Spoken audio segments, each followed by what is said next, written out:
ரொம்ப இதுதான். ஆனா இவனுங்க கிட்ட மாட்டிக்கிட்டாரு. தளபதியை சொல்றேன். மார்ச் 14க்கு அப்புறம் ஒய் வந்துடுறாங்க போல, ஒய் செக்யூரிட்டி. ஆமா, தெரியா இருக்கும். தளபதி சுற்றுப்பயணம் நினைக்கிறேன். அது தமிழ்நாடு ஃபுல்லா இருக்கும் அலெக்ஸே. தமிழ்நாடுக்குள்ள நீ எங்க போனாலுமே சித் ப்ரோ. அலெக்ஸ் தெரியுமா இவர? சித் ப்ரோவா? தெரியும். நேத்து பேச முன்னாடியும் நமக்கு முதல்ல மேடை கொடுத்ததே அலெக்ஸ் ப்ரோ தாங்க. Hi bro. ஐம் லைக் நான் உங்களை ரீசெண்டா நான் வாட்ச் பண்றேன் பீஃப். ஏன்னா எஸ்டர்டே அதுலயும் நான் உங்களை வாட்ச் பண்ணேன். இன்னைக்கு நீங்க திமுக ஸ்பெஷல பேசினதே நான் வாட்ச் பண்றேன் ப்ரோ. நான் ஒன்னே ஒன்று சொல்றேன் உங்ககிட்ட, you have great knowledge, great understanding, great respect. நீங்க உங்ககிட்ட எல்லா குவாலிட்டி இருக்கு. Don't waste that in garbage.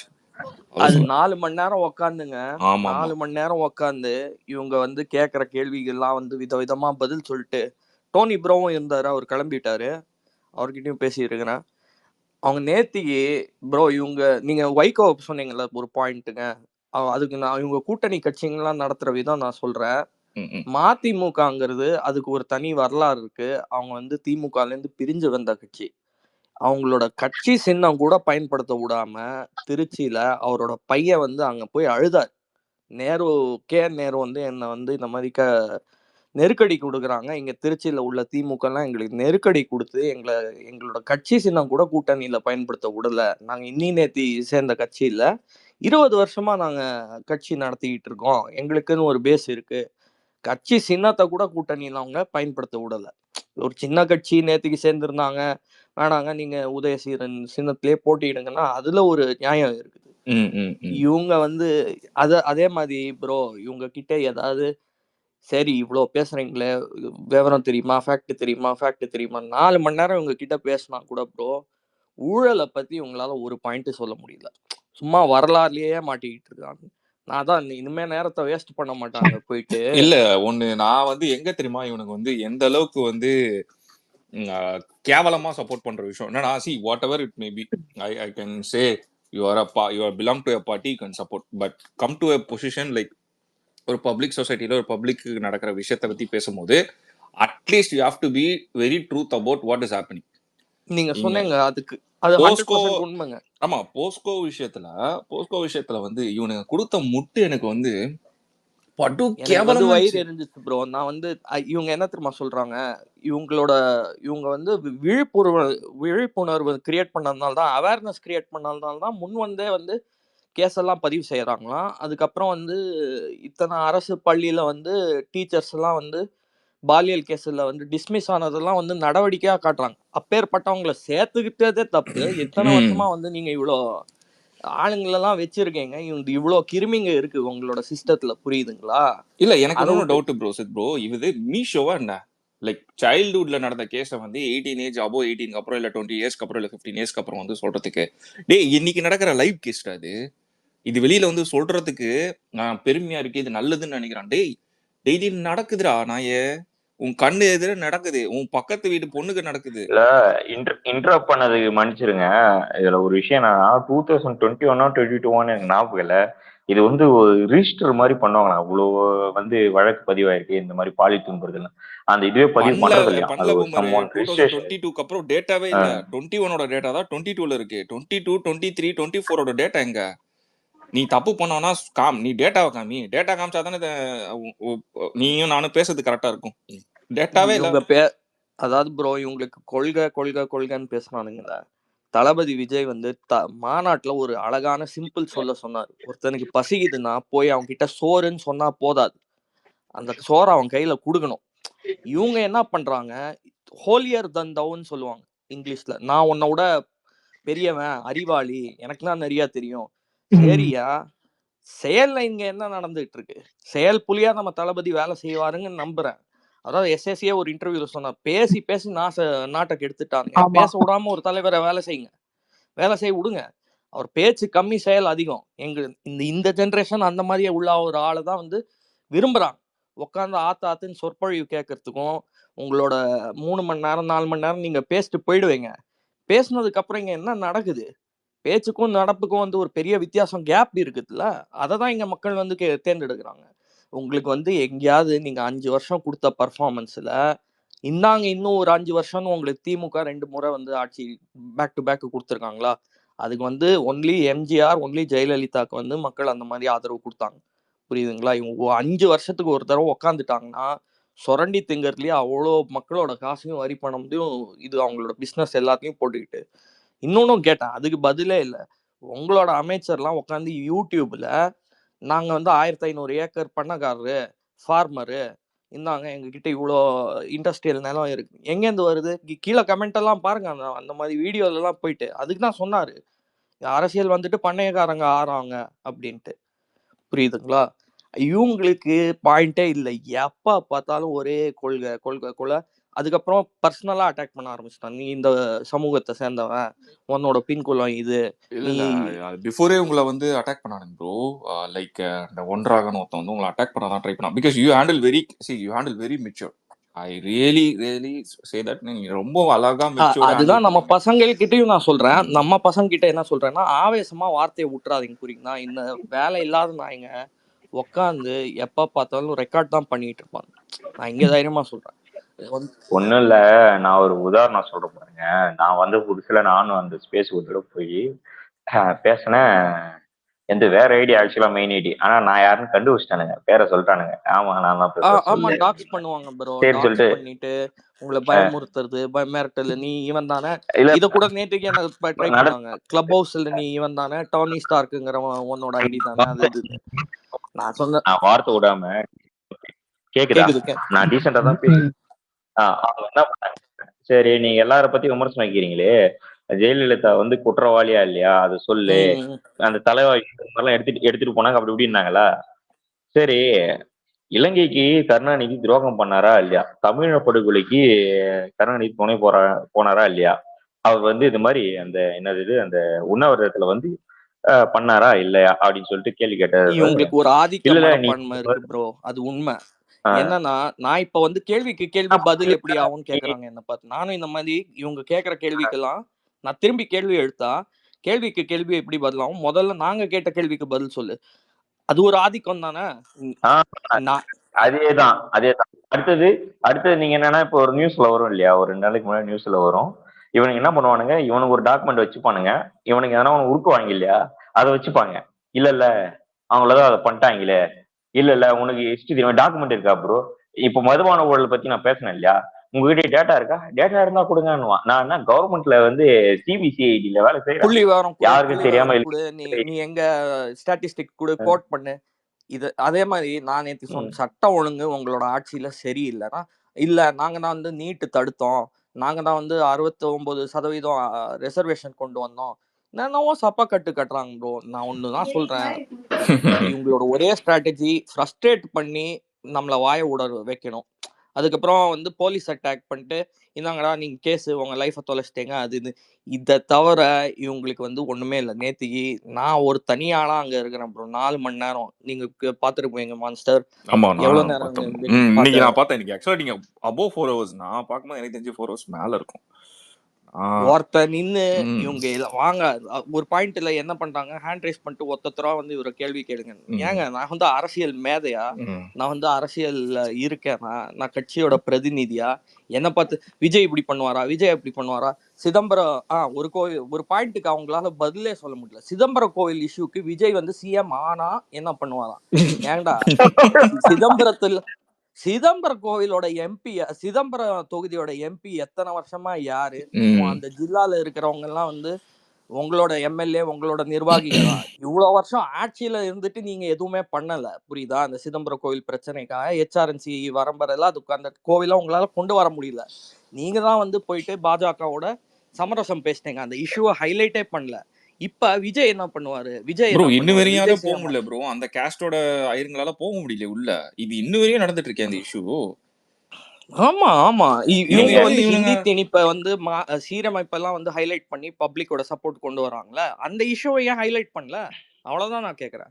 எல்லாத்துக்கும் வந்து தளபதி விஜய் என்ன இப்போ செய்வாரு, தளபதி விஜய் என்ன செய்வாரு? ஒரே ஒரு இப்போ ஒரே ஒரு சந்தேகம் என்னன்னா, இப்போ அவங்க ஒரு ஸ்பேஸ் போறாங்க. இப்போ நம்மளும் போடுறோம்னா ஒரு 200 பேர் இதுல இருக்கோம், அதுல இருக்கிறோம்னா இப்ப நம்ம விஜய்க்கு பாசிட்டிவா பேசுறதுனால மட்டும் எல்லாரும் ஓட்டு போட்டு போடுறதும் இல்ல, அங்க நெகட்டிவா பேசுறதுனால போடாம போறதும் இல்ல. களத்துல இருக்கிறவங்களுக்கு தெரியும் எவன் நல்லவன் எவன் ஊழல் பண்றான்.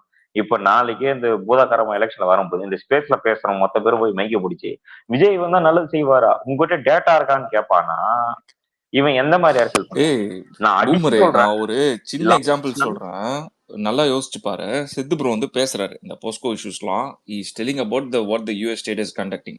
யூஎஸ் ஸ்டேட்ல there is public and visibly see under law எவன்லாம் கன்வீட் ஆயிருக்கா இந்த மாதிரி பிலோ 18 மைனர் பீப்புளை வந்து ரேப் பண்ணுவாங்க. யார் யாரு அவர் மைனர் பீப்புளை அந்த கேசஸ்ல கன்வீட் ஆனவங்களை வந்து ஈஸியா வந்து public and visit the website and C who are the victims அங்க பார்க்கலாம், அதை பார்த்து தெரிஞ்சுக்கலாம், அவேர்னஸ் கொண்டு வரலாம். அதை ஏன் இங்க கொண்டு வர மாட்டீங்கன்னு கேக்குறாரு இவரு. அந்த நான் என்ன தெரியுமா பதில் சொல்றான், மைக்கேல் ஜாக்சன் கேஸ் எடுத்துன்னு வரான். டேய் எனக்கு புரியலடா இந்த மாதிரி. இன்னொன்னு ப்ரோ, இவங்க கேட்டாங்க அண்ணா யூனிவர்சிட்டி அதுல வந்து நீங்க எல்லாம் எதுவுமே பண்ணல, அதான் போய் நின்னு மக்களுக்கு சொல்லுங்க. சாரி பேசுங்க. சிம்பிள் தான். அதுல கஷ்டமான விஷயம் என்னன்னா பண்றதே மொத்தம் அவங்க ஆளுங்களா இருந்தா பேர் வரல டேக் லைனு, அதனால தான் அவங்களுக்கு கொடுக்க முடியாது. சரி நான் பண்ணலனே விடுங்க ப்ரோ, சித்து ப்ரோ நம்ம பண்ணலனே விடுங்க. நம்ம இவனுங்க வந்து இந்த படத்துல சொல்லுவானுங்களா எது பண்ணாலும் நீங்க பண்ணல. சரி அதிமுக பஞ்சுல யாரு இந்த சார் கேட்டதுக்கு எப்படி நீ காலேஜ் ஸ்டூடெண்ட்ஸ் மேல நீ வந்து கேஸ் போடுவ, ஃபைல் பண்ணுவ? நீ வந்து தாவேக நிர்வாகிகளே போயிட்டு அங்கெல்லாம் வந்து ப்ரோ நம்ம 3 இடத்துல நம்ம permission ப்ரொடெஸ்ட் கொடுக்கல. பண்ணிருக்கோம் ப்ரோ. 3 இடத்துல ப்ரொடெஸ்ட் பண்ணிருக்கோம், பெரிய ப்ரொடெஸ்டே பண்ணிருக்கோம். லெட்டரை வந்து இஷ்யூ பண்ணி அந்த லெட்டரை கொடுக்க போனோம், அதுக்கு அரெஸ்ட் பண்ணானுங்க.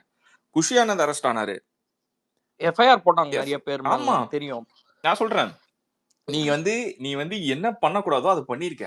இது போராட்டம் கருத்து சுதந்திரம் பேசுவாங்க ப்ரோ. ஆனா இவங்களுக்கு எதிரா பேசினா நீ யாரு, நான் உன்னை டாக்ஸ் பண்றேன், இந்தாங்க போலீஸ் கிட்ட உன்னை மாட்டி விடுறான்னு பேசுவாங்க. இவ்வளவுதான் இவங்களோட அரசியல். இவங்களுக்கு இன்னொரு பாயிண்ட்டும் இவங்களுக்கு எரிஞ்சிருச்சு. 75% மக்கள் உங்களுக்கு ஹிஸ்டாரிக்கா வாக்கு அளிச்சதே கிடையாது, புரியுதா? உங்களோட வாக்கு சதவீதம் ஒரு 22ல இருந்து 25 உள்ள, நீங்க அதை தாண்டினதே கிடையாது. அப்பனா என்ன காட்டுது? நீங்க இதே பாயிண்ட தான் வந்து மையத்துல இருக்கிற பாஜக மேல சொன்னீங்க. இந்தியா முழுக்கும் உங்களுக்கு ஓட்டு போடல, 37% தான் உங்களுக்கு ஓட்டு போட்டாங்க, 63% பை டெஃபினிஷன் பாஜகவுக்கு ஓட்டு போடல. நீங்க பன்முகத்தன்மைக்கு எதிரானவங்க, ப்ளூராலிட்டிக்கு எதிரானவங்க, நீங்க 37% வாய்ஸ் தான். அப்படி பார்த்தா நீங்க 22% வாய்ஸ் தானே. நீங்க எப்படி தமிழ்நாடின் குரல்னு உங்களை அடையாளப்படுத்திக்கலாம்? நீங்க ஆட்சி அதிகாரத்துல இருக்கிற ஒரு கட்சி, ஒரு கழகம். ஆனா நீங்க தமிழ்நாடோட குரல்னுலாம் நீங்க சொல்ல முடியாது. உங்களுக்கு எதிரான நிறைய குரல்கள் இந்த மாநிலத்துல எப்பவுமே இருந்துட்டு இருக்கு. இன்னொரு ஒரு பெரிய ஃபோர்ஸ் எழுந்து வந்ததை அவங்களால தாங்க முடியல. நீங்க எதுக்குன்னு எங்களுக்கு எதிரா இருக்கீங்க, எப்படி எழுந்து வரலாம் எங்களுக்கு எதிரா? அதுதான் அவங்களுக்கு ஒரு டிபேட் போச்சு. நேத்து என்ன டிபேட் போச்சுன்னா, திருமாவளவன் என்ன பண்றாரு, மைக்கு பிடிச்சு வந்து மத நல்லிணக்க பேரணி நடத்த விடல, அதனால வந்து மத கலவரம் நடக்க போறது இல்ல, எல்லாருக்கும் ஒரு புரிதல் நடக்கும், அதுக்காக தான் வந்து அனுமதி கேட்டு அது கொடுக்கல அப்படின்றாரு. அடுத்தது நம்மளுடைய கழகத்துல இருந்து வந்து கொள்கை பரப்பு செயலாளர் ராஜமோகன் இருக்காரு இல்லையா, ஒரு அறிக்கையா கொடுக்குறாரு. கொடுத்த உடனே இந்த திமுக கொத்தடிமை டீம் என்ன பண்ணுது, மொத்த பேரை அவரை போட்டு அடிக்குது. என்னன்னா மதக்கலவரம் பண்ண பாக்குறியாடா, மதுரையில வந்து மதக்கலவரம் பண்ண பாக்குறியா, நல்லா இருக்கிற ஊர் அப்படின்னு சொல்லிட்டு கேக்குறாங்க. அப்புறம் நம்ம ஆட்கள் எடுத்து போட்டாங்க.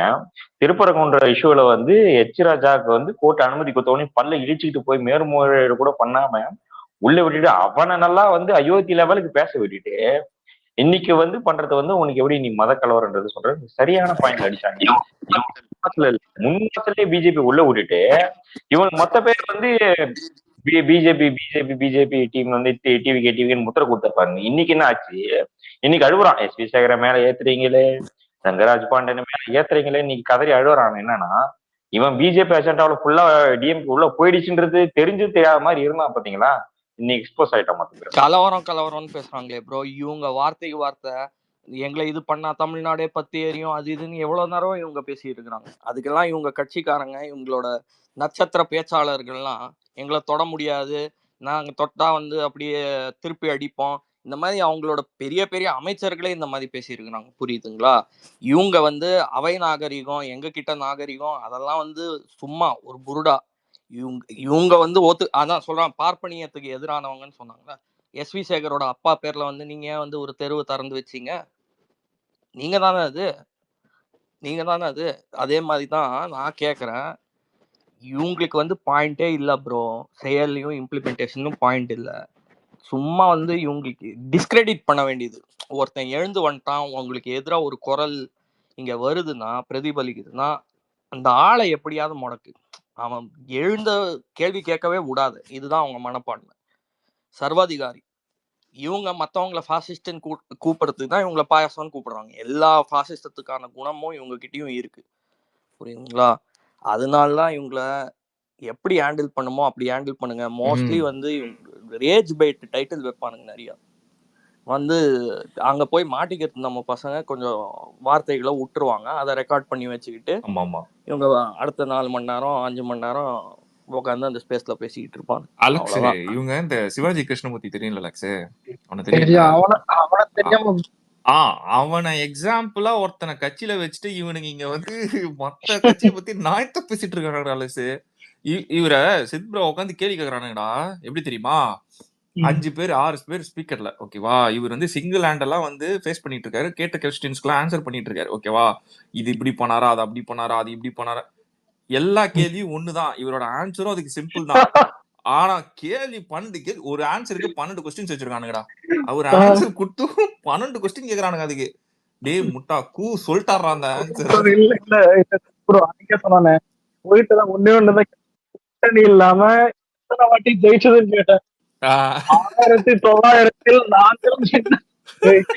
நான் உங்ககிட்ட என்ன கேட்டேன்? அதேதான் இன்னைக்கு இவருமே அதேதான் பண்ணாரு. இவர் ஆன்சர் பக்கா பண்ணாலும் அத வந்து டிஃபிட் ஆயிடுவோன்னு தெரியாதா? எம்ஜிஆர் திட்டினாரு, அவளே நான் கேட்டேன். அதுக்கப்புறம் வந்து நான் அதிமுக காரன் என்ன சித்தரிக்கிறது, அதிமுக காரன் மாதிரி மறைமுகம் தாவேக்கால நுழைஞ்சிட்டாங்க, பாஜக காரங்க நுழைஞ்சிட்டாங்க. உங்க கட்சியில தான்டா பாஜக காரங்க நுழைஞ்சு உங்களோட அரசியலை மாத்திட்டாங்க. ப்ரோ, ஏடிஎம்கே எத்தனை மினிஸ்டர், இப்ப ஏடிஎம்கேல இருந்து எத்தனை பேர் இப்ப மினிஸ்டர்ஸா இருக்காங்க உங்க இதுல? ஆமா, நீங்க ஏடிஎம்கேக்கு எதிரானவங்கன்னா டைரக்டா அந்த கட்சியில இருந்து செந்தில் பாலாஜி எந்த கட்சிங்க? ப்ரோ இப்ப 8 மினிஸ்டர்ஸ் ப்ரோ. அவங்க ஆபீஷியலா 8 மினிஸ்டர்ஸ் இருக்காங்க ப்ரோ. அவர் ஆயிட்டாருங்க. அவரு திமுக தியாகி ஆயிட்டாருல செந்தில் பாலாஜி. அவரு சுதந்திர போராட்ட தியாகிங்க. அவர் வந்து 200 ரூபாய் சிறையில இருந்துட்டு வெளியில வந்தப்போ போயிட்டு அப்படியே காந்தி சிறையில இருந்து வெளியில வந்த மாதிரி ஒரு கூட்டம் நின்னாங்க பாருங்க. அதான் அவங்க அரசியல். கிரவுண்ட் லெவல்ல எனக்கு களம் தெரியாதுங்க. நான் நாட்டுல விட்டு கொஞ்சம் வருஷமாவே வெளியில இருக்கிறேன், புரியுதுங்களா? ஆனா எனக்கு வந்து கள நேரம் தெரியல. இப்ப கிரவுண்ட்ல டிவிகேக்கு சப்போர்ட் எப்படி இருக்குது அத சொல்லுங்க. சிம்பிளா நான் ஒண்ணே ஒன்னு சொல்றேன் ப்ரோ. அலெக்ஸ், 2 பேருமே சொல்லுங்க. நான் என் பாயிண்ட் சொல்றேன் அவர்கிட்ட. நான் ஃபர்ஸ்ட் நான் சொல்றேன் ப்ரோ. இப்போ வந்து என்ன கேட்டீங்கன்னா வச்சுக்கோங்க, பர்சனலா என் வீட்டுல 5 ஓட்டு நாங்க கம்பல்சரி வந்து தளபதிக்கு போடுவோம், ஓகேவா? எனக்கு தெரிஞ்சு எங்க தெருவுல இந்த மாதிரி ஒரு 15 to 12 ஹவுசஸ் வந்து ஷுவரா வந்து தளபதிக்கு ஃபுல்லா ஓட்டு போடுவோம். நீங்க அப்படியே நீங்க வேற எங்க போய் நீங்க உங்களோட மைண்ட் செட் எடுத்து வச்சு பார்த்தாலுமே வீட்டுக்கு 2 ஓட்டு விழும்.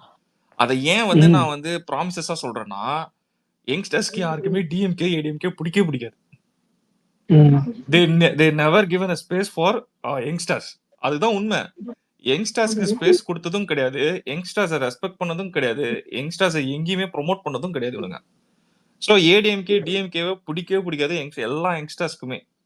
சோ மாற்றத்தை விரும்புறாங்க. ஆமா, above 18 இருக்கவங்க எல்லாருமே above 18 இருக்க எல்லாருமே என்ன திங்க் பண்ணுவானுங்கன்னா, இப்ப ரீசெண்டா லைக் above 18 to 40 குள்ள இருக்கவங்க எல்லாருமே என்ன திங்க் பண்ணுவாங்கன்னா, can we give a try for the new one? அவ்வளவுதான். நான் அதை வந்து தெளிவா அடிச்சு சொல்லுவேன். ஒரு நியூ ட்ரை கொடுக்கணும் தான் ட்ரை பண்ணுவானுங்க. இந்த 40-50க்கு மேல இருக்கவங்க என்னன்னா, ஒன்னு ஒரு கட்சி சார்பா இருப்பாங்க பாருங்க, அவங்க இல்ல வந்து டைஹார்டாவே இவங்க கூட தான் கொள்கையில இருப்பாங்க பாரு, அவங்க மட்டும் தான் போகும் தவிர மிச்ச 90% they want to give a try for a new people. அந்த நியூ பர்சன் தான் தளபதி. அதுதான் உங்களால தாங்க முடியல ப்ரோ. ஏன்னா இது வரைக்கும் வந்து ஒரு பதவி கூட பதவியில இல்லாத ஒரு அதிகார வர்க்கத்துல இல்லாத விஜய, கவர்னன்ஸ் ட்ராக் ரெக்கார்டு இல்லாத தளபதிய ஏன் வந்து இவங்க வந்து என்ன செய்வார் வரத்துக்கு முன்னாலேயே இவ்வளோ எதிர்ப்பு, வரத்துக்கு முன்னாலேயே இது அவங்க தான் தலைவர் ஆக்கிட்டாங்க, புரியுதுங்களா? நான் மறுபடியும் சொல்றேன், 10 பேர் சேர்ந்து யாரை எதுக்குறாங்களோ மக்கள் அவங்க எல்லாம் தலைவனா பார்ப்பாங்க. அது நடந்துருச்சு கிரவுண்டுல. இவங்க ஒரு 13 மினிட் ஸ்பீச் ஆகட்டும், 20 மினிட் ஸ்பீச் ஆகட்டும், நீட்டுக்கு ஒரு விளக்கம் சொன்னார்ல உதயநிதி ஸ்டாலின், அங்க நிக்குது இவங்க அரசியல், அங்க நிக்குது. நான் கேட்ட ஒரு கேள்விக்கு இவங்க பதிலே சொல்லல ப்ரோ. நான் வேற ஒரு ஸ்பேஸ்ல என்ன சொன்னேன், நீங்க வந்து முற்போக்கிய அரசியல் பேசுறீங்க, உங்க கட்சியில ஒரு மாற்றுத்திறனாளி 3 மணி நேரமா வெயில்ல நிக்கிறாரு, காரை விட்டு கூட இறங்கல உதயநிதி ஸ்டாலின் அவரோட கையை குலுக்கிறதுக்கு. அது வீடியோவே இருக்குது. நான் ஒன்னும் இப்போ கட்டுக்கதையா கற்பனை கதையா சொல்லல, நீங்களே அதை பாருங்க. இல்ல அந்த ஸ்பேஸ்ல நான் இருந்தேன் சித் ப்ரோ. நான் அப்போ வந்து கோஹோஸ்ட்ல இருந்திருப்பேன், செகண்ட் ஐடியில இருந்திருப்பேன் நான். அதான் இவங்க இங்க எதுவுமே பதில் சொல்ல முடியாது ப்ரோ. பதில் சொல்ல முடியலன்னா நீ யாரு, நீ இவன் தானே, நீ இவனை சப்போர்ட் பண்ற, எந்த தலைவர் பிடிக்கும், நீ இந்த சமூகம் தானே, இதுதான் இவங்க ஜனநாயகம். ஜாதிக்கு அப்பாற்பட்டவங்கன்னு சொல்றாங்க. என் ஜாதி பேரை வச்சு ஜாதி ஜாதி ஜாதி, நான் ஜாதிக்கு எனக்கும் சம்பந்தமே இல்லை. நான் அந்த மாதிரி ஜாதியை வச்சு அடையாளப்படுத்திக்கிறவனே இல்லை. நான் வந்து ஜாதிக்கு அப்பாற்பட்டவன்னு நம்புறோம். என் குடும்பமும் அந்த மாதிரி தான். இவங்க வந்து நேத்திக்கு பண்ண ஒரு ஆல்மோஸ்ட் 45 மினிட்ஸ் வந்து என் ஜாதியை வச்சே என்னை முடக்க பார்த்தாங்க. நீ இந்த குலம் தானே, இந்த சமூகம் தானே, நீங்க இவரு தானே, நீங்க அவர் தானே.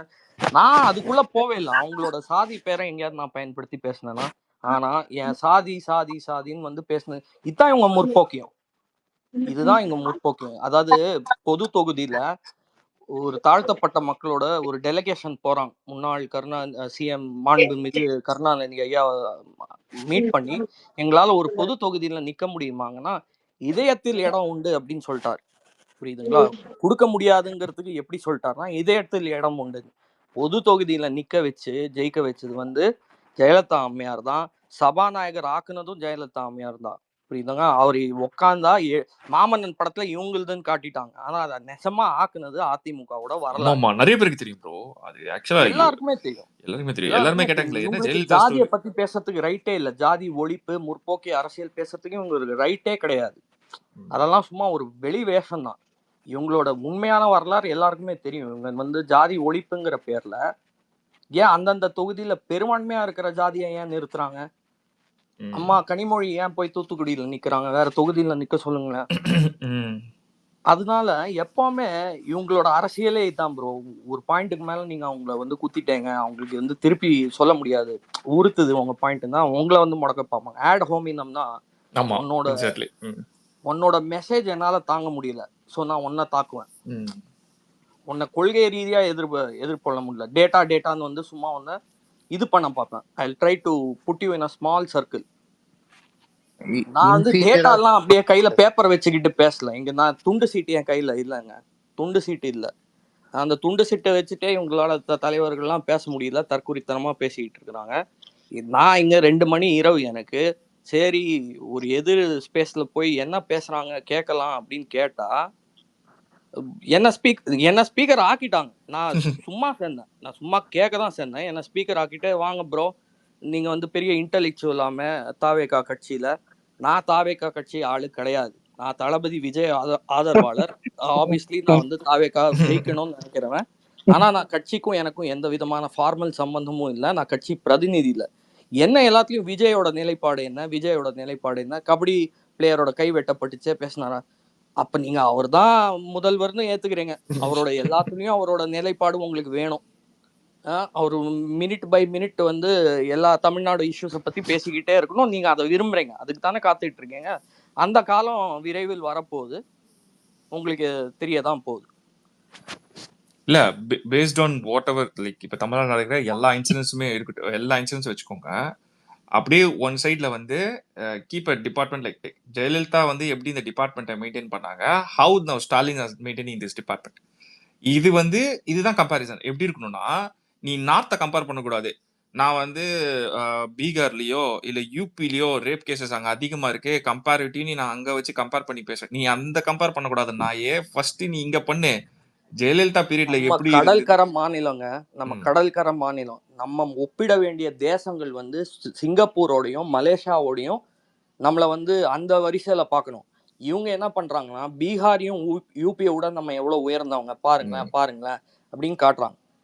அது வந்து எப்படி இருக்குதுன்னா, இவங்க வந்து நான் 12th ஸ்டாண்டர்ட் பையன் ஒரு 12th ஸ்டாண்டர்ட் பையனோட தான் கம்பீட் பண்ணோம். இந்த எல்கேஜி யூகேஜில இருக்கிறவனோட நான் பெரிய ஆளு பாரேன் எக்ஸாக்ட்லி அதுதான் இவங்களோட அரசியல். எக்ஸாக்ட்லி இவங்க கடல்கரை மாநிலம் நம்மளுங்க, இந்தியாலயே 2வது பெரிய கடற்கரை, துறைமுகங்கள்லாம் இங்க இருக்கு. அப்படி இருக்கும்போது நமக்கு ஒரு நேச்சுரல் அட்வான்டேஜ் இருக்கு. நம்ம ஆளுங்கெல்லாம் போய் ஒரு மலேசியா, சிங்கப்பூர்ல ஏன் சக்சஸ்ஃபுல்லா இருக்கிறாங்கன்னா, அந்த மாதிரி கண்ட்ரிஸோட நம்மளோட டெவலப்மெண்ட் போகணும். தமிழ்நாடு மாநிலத்தோட டெவலப்மெண்ட் ஒரு செகண்ட் வேர்ல்டு கண்ட்ரி மாதிரி போகணும். ப்ரோ பிக்கெஸ்ட் டிரான்ஸ்போர்ட் ஆஃப் நீங்க டிரான்ஸ்போர்ட் எடுத்துக்கோங்க, வாட் எவர் எக்கனாமிக் ஸ்டேட்ஸ் எடுத்துக்கோங்க, harbour is main important bro. அதுதான் வந்து மெயின் ஹப்பே. அதுதான் மும்பை வந்து ஃபைனான்சியல் கேபிட்டல். ஆமா, அதுதான் வந்து லேண்ட் லாக்ட் ஸ்டேட்டா இருக்கிற பீகார் யூபியோட நம்மள ஒப்பிட்டு பீகார் யூபியோட பாருங்களேன், நீங்க அங்கெல்லாம் இருந்திருந்தா உங்களோட இது நடந்திருக்கும். அதே மாதிரி வர்ணாசிரமம், விஜய்க்கு வர்ணாசிரமத்தை பத்தி என்ன சொல்றாரு? நான் இங்க விஜயோட அட்வொகேட் கிடையாதுங்க. 24 மணி நேரமும் அவர் வந்து எல்லாத்தையும் என்ன சொல்லுவாருன்னு இவங்க காத்துக்கிட்டு இருக்குன்னா நீங்க அவரை சிஎம் ஆக்கிட்டீங்கன்னு அர்த்தம். புரியுதுங்களா? If you want his stand on everything, then you are thinking Vijay is your leader, not Stalin or Udayanithi Stalin. இல்ல, நீ வர்ணாசிரமம் பத்தி பேசுறன்ற இவனுங்க கோட்டை என்ன தெரியுமா? நீ பகவத்கீதை வாங்கினா நம்மள வந்து ஹிந்துத்துவன்றானுங்க. ஏய், நான் என்ன சொல்றேன்னு புரிஞ்சுக்கோ, அதுக்கப்புறம் நீ கொஸ்டின் கேளு. ஃபர்ஸ்ட் நாங்க எல்லா கடவுளையும் ரெஸ்பெக்ட் பண்றோம்ன்ற மேனரிசம்ல தான் அது வந்து நாங்க ரிசீவ் பண்ணோம். It is not depends on like ஒரே ஒரு ஜாதியோ ஒரே ஒரு மதத்தையோ மட்டும் நாங்க வந்து வந்து தூக்கி நின்று பேசணும்னு இல்லை. எல்லா மதமும் எங்களுக்கு ஒரே மதம் தான், அது ஒன்னாதான் நாங்க பாக்குறோம். அந்த ரெஸ்பெக்ட்ல அவர் வாங்கினாருன்னா அது அப்படி கிடையாது. அதுல என்ன எழுதிருக்கு தெரியுமா, என்ன பண்ணிருக்கு தெரியுமா, என்ன அதெல்லாம் இருக்கு தெரியும். நம்ம ஒரு சொந்தக்காரங்க வீட்டுக்கு போனா வாங்கன்னு சொன்னா அந்த ரெஸ்பெக்டுக்கு வெல்கம் ஹலோன்றதுதான் நம்ம பண்பாடு. நீ யாரு என்ன எவரு இதுன்னு போட்டு அவனை போட்டு கேள்வி கேட்டு. இதுக்கு ஒரு காரணமும் இருக்குங்க. இவங்களோட ஆபரேஷனல் ஸ்டைல் சொல்றேன். ஒரு கூட்டம் கொள்கை, தர்மம், வர்ணாசிரமம், வரலாறுன்னு பேசிக்கிட்டே இருக்கும். பின்னால திருடங்க எல்லாத்தையும் சொல்லிட்டு போயிட்டே இருப்பாங்க. அதை மக்கள் பார்க்க கூடாதுன்னு சொல்லி இந்த இஷ்யூஸ்லயே ஓடிட்டு இருப்பாங்க. 2006லேருந்து 11 காலகட்டத்துல இவங்க கொங்கு மண்டலத்துல எவ்வளவு நிலம் ஆட்டைய போட்டாங்க ங்கிறதுக்காக 2011ல ஜெயலலிதா திரும்பி ஆட்சிக்கு வந்தப்போ நில அபகரிப்பு டிபார்ட்மெண்ட்டுன்னே ஒன்று தனியாக ஆரம்பிச்சு இவங்க நிலத்தெல்லாம் பொதுமக்கள் கிட்டே இருந்தோம் நிறைய பேர்கிட்ட இருந்தோம் ஆட்டையை போட்டதுன்னு டிஸ்கஸ் பண்ணுறதுக்குன்னே ஒரு டிபார்ட்மெண்ட் போட்டாங்க. அதெல்லாம் ரிசால்வ் பண்ணுறதுக்கு ஒரு தனி டிபார்ட்மெண்ட்டே போட்டாங்க. அவ்வளோ நில கொள்ளை, அவ்வளோ இது மின்சார இதில் கூட வச்சாங்க. நீங்கள் பார்த்தீங்கன்னா ஃபஸ்ட்டே உங்களுக்கு பவர் கட்டு தான். பவர் கட்டு வந்து ஏன் இவங்க ஆட்சியில் வந்து அதிகமாக ஓடுதுன்னா அதுலேயும் கொள்ளை. புரியுதுங்களா? லோடு ஷெட்டிங்குங்கிற பேர்ல இவங்க தான் சாப்பிட்றாங்க. அதுக்கு தனி ஒரு வீடியோவே இருக்கு. எப்படி ஏன் அந்த லோடு ஷெட்டிங்ல எப்படி பொலிட்டிக்கல் பார்ட்டிஸ்லாம் ப்ராஃபிட் பண்றாங்க. இந்த டான்ஜெட் கோல்ல நடந்த ஊழல், இவங்க தேர் கோல் இப்படி வந்து வரலாறு பேசிட்டேன், ஃபிலாசபி பேசிட்டேன். ஒரு பின்னால இருக்கிறவன் திருட வந்து யாரும் அவனை பார்க்க மாட்டாங்க. அவன் செய்யலாம் சொசைட்டி டிஸ்ட்ராக்டரா வச்சிருப்பாங்க. இவரை பத்தி இப்படி பேசிட்டாரு, இது உங்க வரலாறு உங்களுக்கு தெரியாது. நாட்டு நிலவரம் என்ன, நாட்டு நடப்பு என்ன, உங்க அமைச்சர்லாம் எவ்வளவு சாப்பிடுறாங்க, அவ்வளவுதான். அதான் வந்து இங்க வந்து டான்ஜெட்கவே எடுத்துக்கோங்க ப்ரோ. ஸோ டான்ஜெட்கோட கேசஸே எடுத்துக்கோங்க. இவங்க வந்து அதானி கூட பைலிங்குவலாய் தான் அதை வாங்கியிருக்காங்களே. சி, நான் என்ன சொல்றேன்னா, அதை விட லீஸ்டா கிடைக்கிறதுக்கு கவர்மெண்ட்ல அவைலபிளா இருக்கு.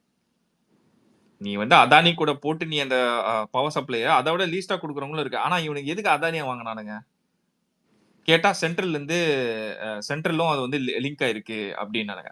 யூஎஸ்காரன் தெளிவா சொல்லிட்டான், இதுல பிக்கெஸ்ட் ஸ்கேமு. இதை வச்சு யூஎஸ்ல மார்க்கெட்ல எந்த அளவுக்கு இவனோட இதை மார்க்கெட்டிங் பண்ணி அதை பை பண்ண வச்சிருக்கான் அந்த ப்ராடக்ட் இதை ஷேர்ஸை லீக் பண்ணி அந்த ஷேர்ஸ் வாங்கினவங்க எல்லாருக்குமே எவ்வளவு பெரிய இதா இருக்கு, இஷ்யூ இருக்குன்னு சொல்லிட்டு தான் அந்த கேஸே வெளில வந்தது.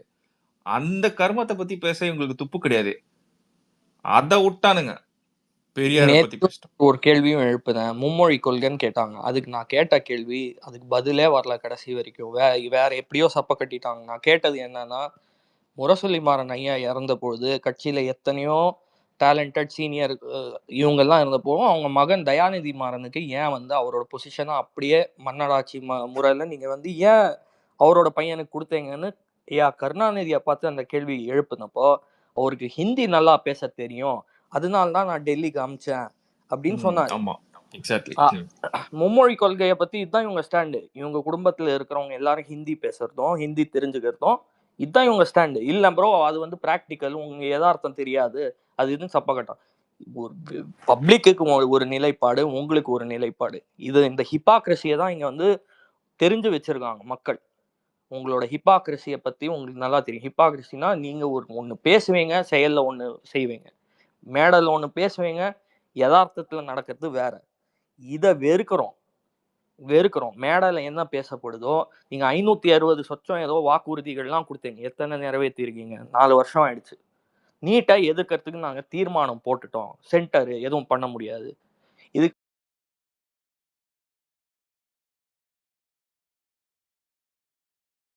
வந்து நான் என்ன சொல்றதுன்னே தெரியல. எல்லாத்துக்கும் வந்து ஒரு ஜஸ்டிபிகேஷன் நீங்க வச்சிருந்தா உங்ககிட்ட வாதாட முடியாது. நீங்க மத்தவங்கள இல்ல எனக்கு ஃபர்ஸ்ட் ஆஃப் ஆல் இதுலயே முரண்பாடு. நீ ராஜ்யசபா சீட்டுக்காக நீ வந்து நீட்டை பத்தி பேசின, நீ எம்பி எலெக்ஷன்ஸ்ல நீ வந்து நீட்டை பத்தி பேசின. ஃபர்ஸ்ட் ஆஃப் ஆல் பேசவே இல்லை.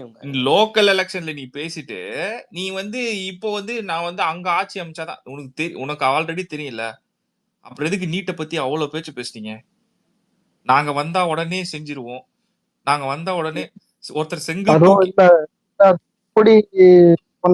எங்கிட்ட பிளான் இருக்கு, கடைசி வரைக்கும் அந்த பிளான சொல்றேன். பிளானே இல்ல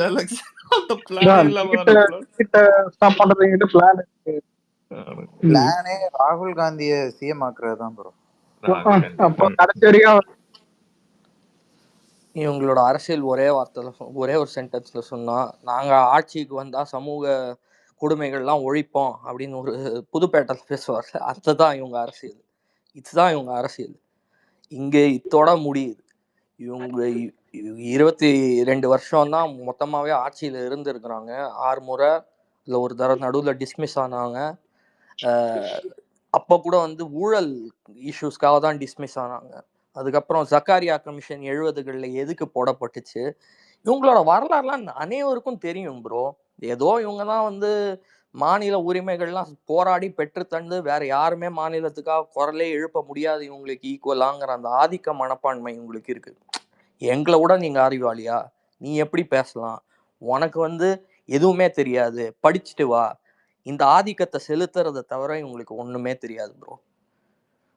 ஒரு எனக்கு தெரிஞ்சு இந்த இவங்களோட ஸ்பேசஸ்ல உட்கார்ந்து இருக்கிறவங்கலாம் ஏதோ எனக்கு தெரிஞ்சு இப்போ இவங்க இந்த தீர்மானம் பிடிஎஃப் எல்லாம் அனுப்புறத பார்த்தா ஏதோ வேலை இல்லாத சட்டம் படிச்ச பசங்களா இருப்பாங்க. வேலை இல்லாம சீரியஸ்லி இங்க பாருங்க, தேர் ஆர் லைக் நம்ம ஒரு சர்டைன் பீப்புளை வந்து நம்ம வந்து ஈஸியா வந்து சொல்லிடலாம், இவங்க வந்து இந்த மாதிரி பேசுறாங்க, பட் ஆனா ஓகே ஃபைன் சில விஷயத்துல இப்ப நியாயமா இருக்காங்க அப்படின்னு சொல்லலாம். பட் இவனுங்களை வந்து நீங்க எந்த ஆங்கிள் பார்த்தாலுமே மட்டமானவனா இருப்பானுங்க. எப்படி ஒரு எக்ஸாம்பிளா சொல்றேன்னா, நீங்க எந்த டாபிக் வேணா பேசுங்களேன். ஃபார் எக்ஸாம்பிள் இந்த மாதிரி கிரைசஸா இருக்கு, தமிழ்நாடு வந்து விலைவாசியில அதிகமா இருக்குன்னா அதிமுக உடனே அதிமுக, இது அதிமுக தான், இது காரணம் அதிமுகன்னு நெக்ஸ்ட் மோடின்னு கடைசி வரை இவனுங்க அந்த பிளேம் எடுத்துக்க மாட்டானுங்க. ஓகேவா? ரெண்டாவது, இப்ப இந்த மாதிரி உமன் கேசஸ்ல வந்து நிறைய போஸ்கோ கேசஸ்ல வந்து ஃபைல் ஆயிட்டு இருக்கு அப்படின்னு நீங்க சொன்னீங்களா? என்ன சொன்னானுங்க? அதிமுக தான் இருக்கிறதுலே அதிகமா நடந்திருக்கு, திமுக கம்மின்னு. இதை விட இருக்கிறதே வந்து திமுக காலகட்டத்துல தான். ஏன்னா வந்து விழிப்புணர்வு இது இன்ஃபர்மேஷன் ஏஜுங்க. Information age. இப்ப எல்லார் கையிலயும் போன் இருக்கு, எல்லார் கையிலயும் இன்டர்நெட் இருக்கு. நீங்க விழிப்புணர்வு ஏத்தி தான் வந்து இதெல்லாம் தப்புன்னு வந்து சொல்ற தலைமுறை இல்ல. ஓகே, நீங்க ஏன்னா நீங்க போயிட்டு பிரச்சாரம் செஞ்சு பேட் டச் குட் டச்னு வந்து நீங்களா பிரச்சாரம் செஞ்சீங்க. அப்ப மக்களுக்கு வந்து we are living in an information age and Tamil Nadu is a educated developed state. அதுக்கு வந்து இவங்க என்ன சொல்றாங்க, நாங்க தான் எஜுகேட்டட் டெவலப்ட் ஸ்டேட்டுக்கு காரணம் அப்படிங்கிறோம். நீங்க தான் கல்வியே வந்து ஒரு பிசினஸா மாத்துனது. உங்க கல்வி தந்தை தாளாளர்கள் கல்வி தந்தைகள்னு எத்தனை உங்க 2 கட்சியிலயுமே சரி இந்த விஷயத்தை பொறுத்த வரைக்கும் எத்தனை பேர் வந்து பொறியியல் காலேஜ் வச்சிருக்காங்க, மெடிக்கல் காலேஜ், இதெல்லாம் பார்த்து நார்த் இந்தியன் அரசியல்வாதியே இந்த பிசினஸ் மாடலை பார்த்தான். புரியுதுங்களா? அவனே வியந்து போய் ஓஹோ இந்த மாதிரி வந்து தென் மாநிலத்துல இருக்கிற அரசியல்வாதிகள்லாம் வந்து காலேஜ் தொடங்கி நல்லா சம்பாதிக்கிறாங்களா? தமிழ்நாடு பாலிட்டிஷியன்ஸோட பிசினஸ் மாடல்லாம் ப்ரோ நார்த் இந்தியா எக்ஸாக்ட்லி ஆளுங்க பார்த்து கத்துக்கிட்டாங்க. 2000 ஐ திங்க் நான் கரெக்டா ஞாபகம் இல்லைனா எனக்கு இஃப் டோன்ட் மைண்ட் நீங்க நம்பர்ஸ் ஞாபகம் தான் சொல்லுங்க. ஐ திங்க் லைக் இன்டு 2000 கரெக்டா அந்த 2000ல தான் ஒரு இஷ்யூ வந்தது. என்னன்னா தமிழ்நாட்டில் தான் இருக்கிறதுல இந்தியாவில் அதிக மெடிக்கல் காலேஜஸ் இருக்கு. இருக்கிறதுலே ஒரு ஸ்டேட்ல அதிக மெடிக்கல் காலேஜஸ் உள்ள ஸ்டேட் வந்து தமிழ்நாடு. அது வந்து ஒரு மாதிரி பெருசா பேசினாங்க டாபிக். ஓகேவா, நடுவில் அதை வந்து அப்படியே வந்து சப்ரஸ் ஆயிடுச்சு. ஆனா வந்து அது ரீசன் பிகைன் பாத்தீங்கன்னா ஃபுல்லா அந்த அரசியல்வாதிங்க வச்சிருந்தாங்க. அதுல முக்காவாசி டிஎம்கேஸ். நம்மால் ஒரு படமே அதுக்கு நடிச்சிருப்பாரு. ஓகேவா, பைரவான்ட்டு ஒரு படம். இந்த மெடிக்கல் காலேஜ் ஸ்கேம்ஸ் எல்லாம் எந்த அளவுக்கு இருக்கு அப்படின்ட்டு. பிசினஸ் ஆக்குனது இவனுங்க தான். எல்லாத்தையுமே பிசினஸா மாத்திட்டாங்க ப்ரோ. இவங்க வந்து இண்டஸ்ட்ரியலிஸ்டா தான், பாலிட்டிஷியன்ஸா இண்டஸ்ட்ரியலிஸ்டா மாத்திர கல்ச்சர் இவங்க தான் கொண்டு வந்தாங்க. அதான் விஜய் வந்து கிளியரா சுட்டி காமிச்சார். அரசியல் சேர்ந்ததுக்கு அப்புறம் பணியாளங்க ஆயிட்டாங்க. இப்ப அதை வந்து ஒயிட் வாஷ் பண்றதுக்கு இந்த பிஆர்ன்னு சொல்லுவாங்கல்ல, யூடியூப் சேனல்லாம் கூட்டிட்டு வந்துட்டு நான் விவசாயி, பிறப்புல இருந்தே விவசாயி, இருந்தாங்க என்னோட 1500 ஏக்கர் பாருங்க, என் வெள்ளை குதிரைங்க எல்லாம் பாருங்க, நான் இப்ப வந்து 10 மாடு வச்சிருக்கேன். ஏது இந்த பணம்? மதுரையில வந்து ஒரு அமைச்சர் வந்து அவரோட பொண்ணுக்கு கல்யாணம் நடத்துறாரு. எவ்வளவு பேருக்கு சோறு போட்டாங்க, எவ்வளவு ஆடு வெட்டப்பட்டுச்சு, எவ்வளவு கோழி வெட்டப்பட்டுச்சுன்னு உங்களுக்கு தெரியும். அது ஏன்னா அவர் சம்பாதிச்ச காசா, ரொம்ப கஷ்டப்பட்டு சம்பாதிச்ச காசா? ஏங்க ஆல்மோஸ்ட் 7-8 ஊர்ல இருக்கிற மக்கள் அவ்வளோ ஆல்மோஸ்ட் 10 lakhs நினைக்கிறேன். அவ்வளோ பேருக்கு சாப்பாடு போட்டாங்க. சாப்பாடு போட்டதை நான் தப்புன்னு சொல்லல. ஏது உங்களுக்கு அந்த பணம்? அவ்வளோ ஆடம்பரமா ஒரு பிரம்மாண்டமான கல்யாணம் நடத்துறதுக்கு ஏது உங்களுக்கு இவ்வளவு படம்? மூக்க அழகிரி இப்போ நடுவில் ஒரு இப்போ கேஸ்ல வந்து திருப்பியும் ட்ரை டு அதை வந்து எக்ஸிக்யூட் பண்ணி வெளில வரலாம்னு பார்த்தாங்க. திருப்பியும் court has said that it's to be done. மூக்க அழகிரிக்கு எப்படி அவ்வளோ சொத்து? கருணாநிதியோட ஃபேமிலி மெம்பர்ஸ்க்கு இப்போ கவுண்ட் வச்சிருந்தா, இப்போ கணக்குல இருந்தா, இந்த டேட்டாஸ்லாம் நம்ம கிட்ட இல்லைன்ற ஒரே ரீசன் தான் ப்ரோ. பீப்புள் ஆர் லைக் அப்படியே வாட்டர் ஃப்ளோவா போயிடுறானுங்க. நம்ம எந்த ஒரு டாபிக் பேசினாலும் அப்படியே வாட்டர் ஃப்ளோவா அப்படியே நவுந்து ஈஸியா போயிடுறானுங்க. இது ஆக்சுவலா வந்து நான் இன்னொரு விஷயம் நீங்க சொன்னதை வந்து நான் வந்து பெருசா நான் வந்து திங்க் பண்றது என்னன்னா, பப்ளிக் ஹேஸ் டு சி. இது ஒரு போர்ட்டல் இருக்கணும். இந்த போர்ட்டல்ல public need to see what as government டிபார்ட்மெண்ட்ஸ்ல என்னென்ன ஸ்கீம்ஸை கொண்டு வராங்க, அது என்ன பிரைஸ்ல கொண்டு வரானுங்க, அதை எப்படி எஸ்டாப்ளிஷ் பண்ணி அதை எப்படி ஒர்க் அவுட் பண்றாங்கன்ட்டு. எந்த ஒரு டாக்குமெண்ட்ஸும் எந்த ஒரு விட்னஸும் இல்லாம ஈஸியா அவனுங்க ஸ்கேம் பண்ணிடுறாங்க. கேட்டா இவ்வளவுதான் சொல்லிட்டு ஒரு பேப்பரை கொடுத்துட்டு போயிடுறானுங்க. கரெக்ட் தான்.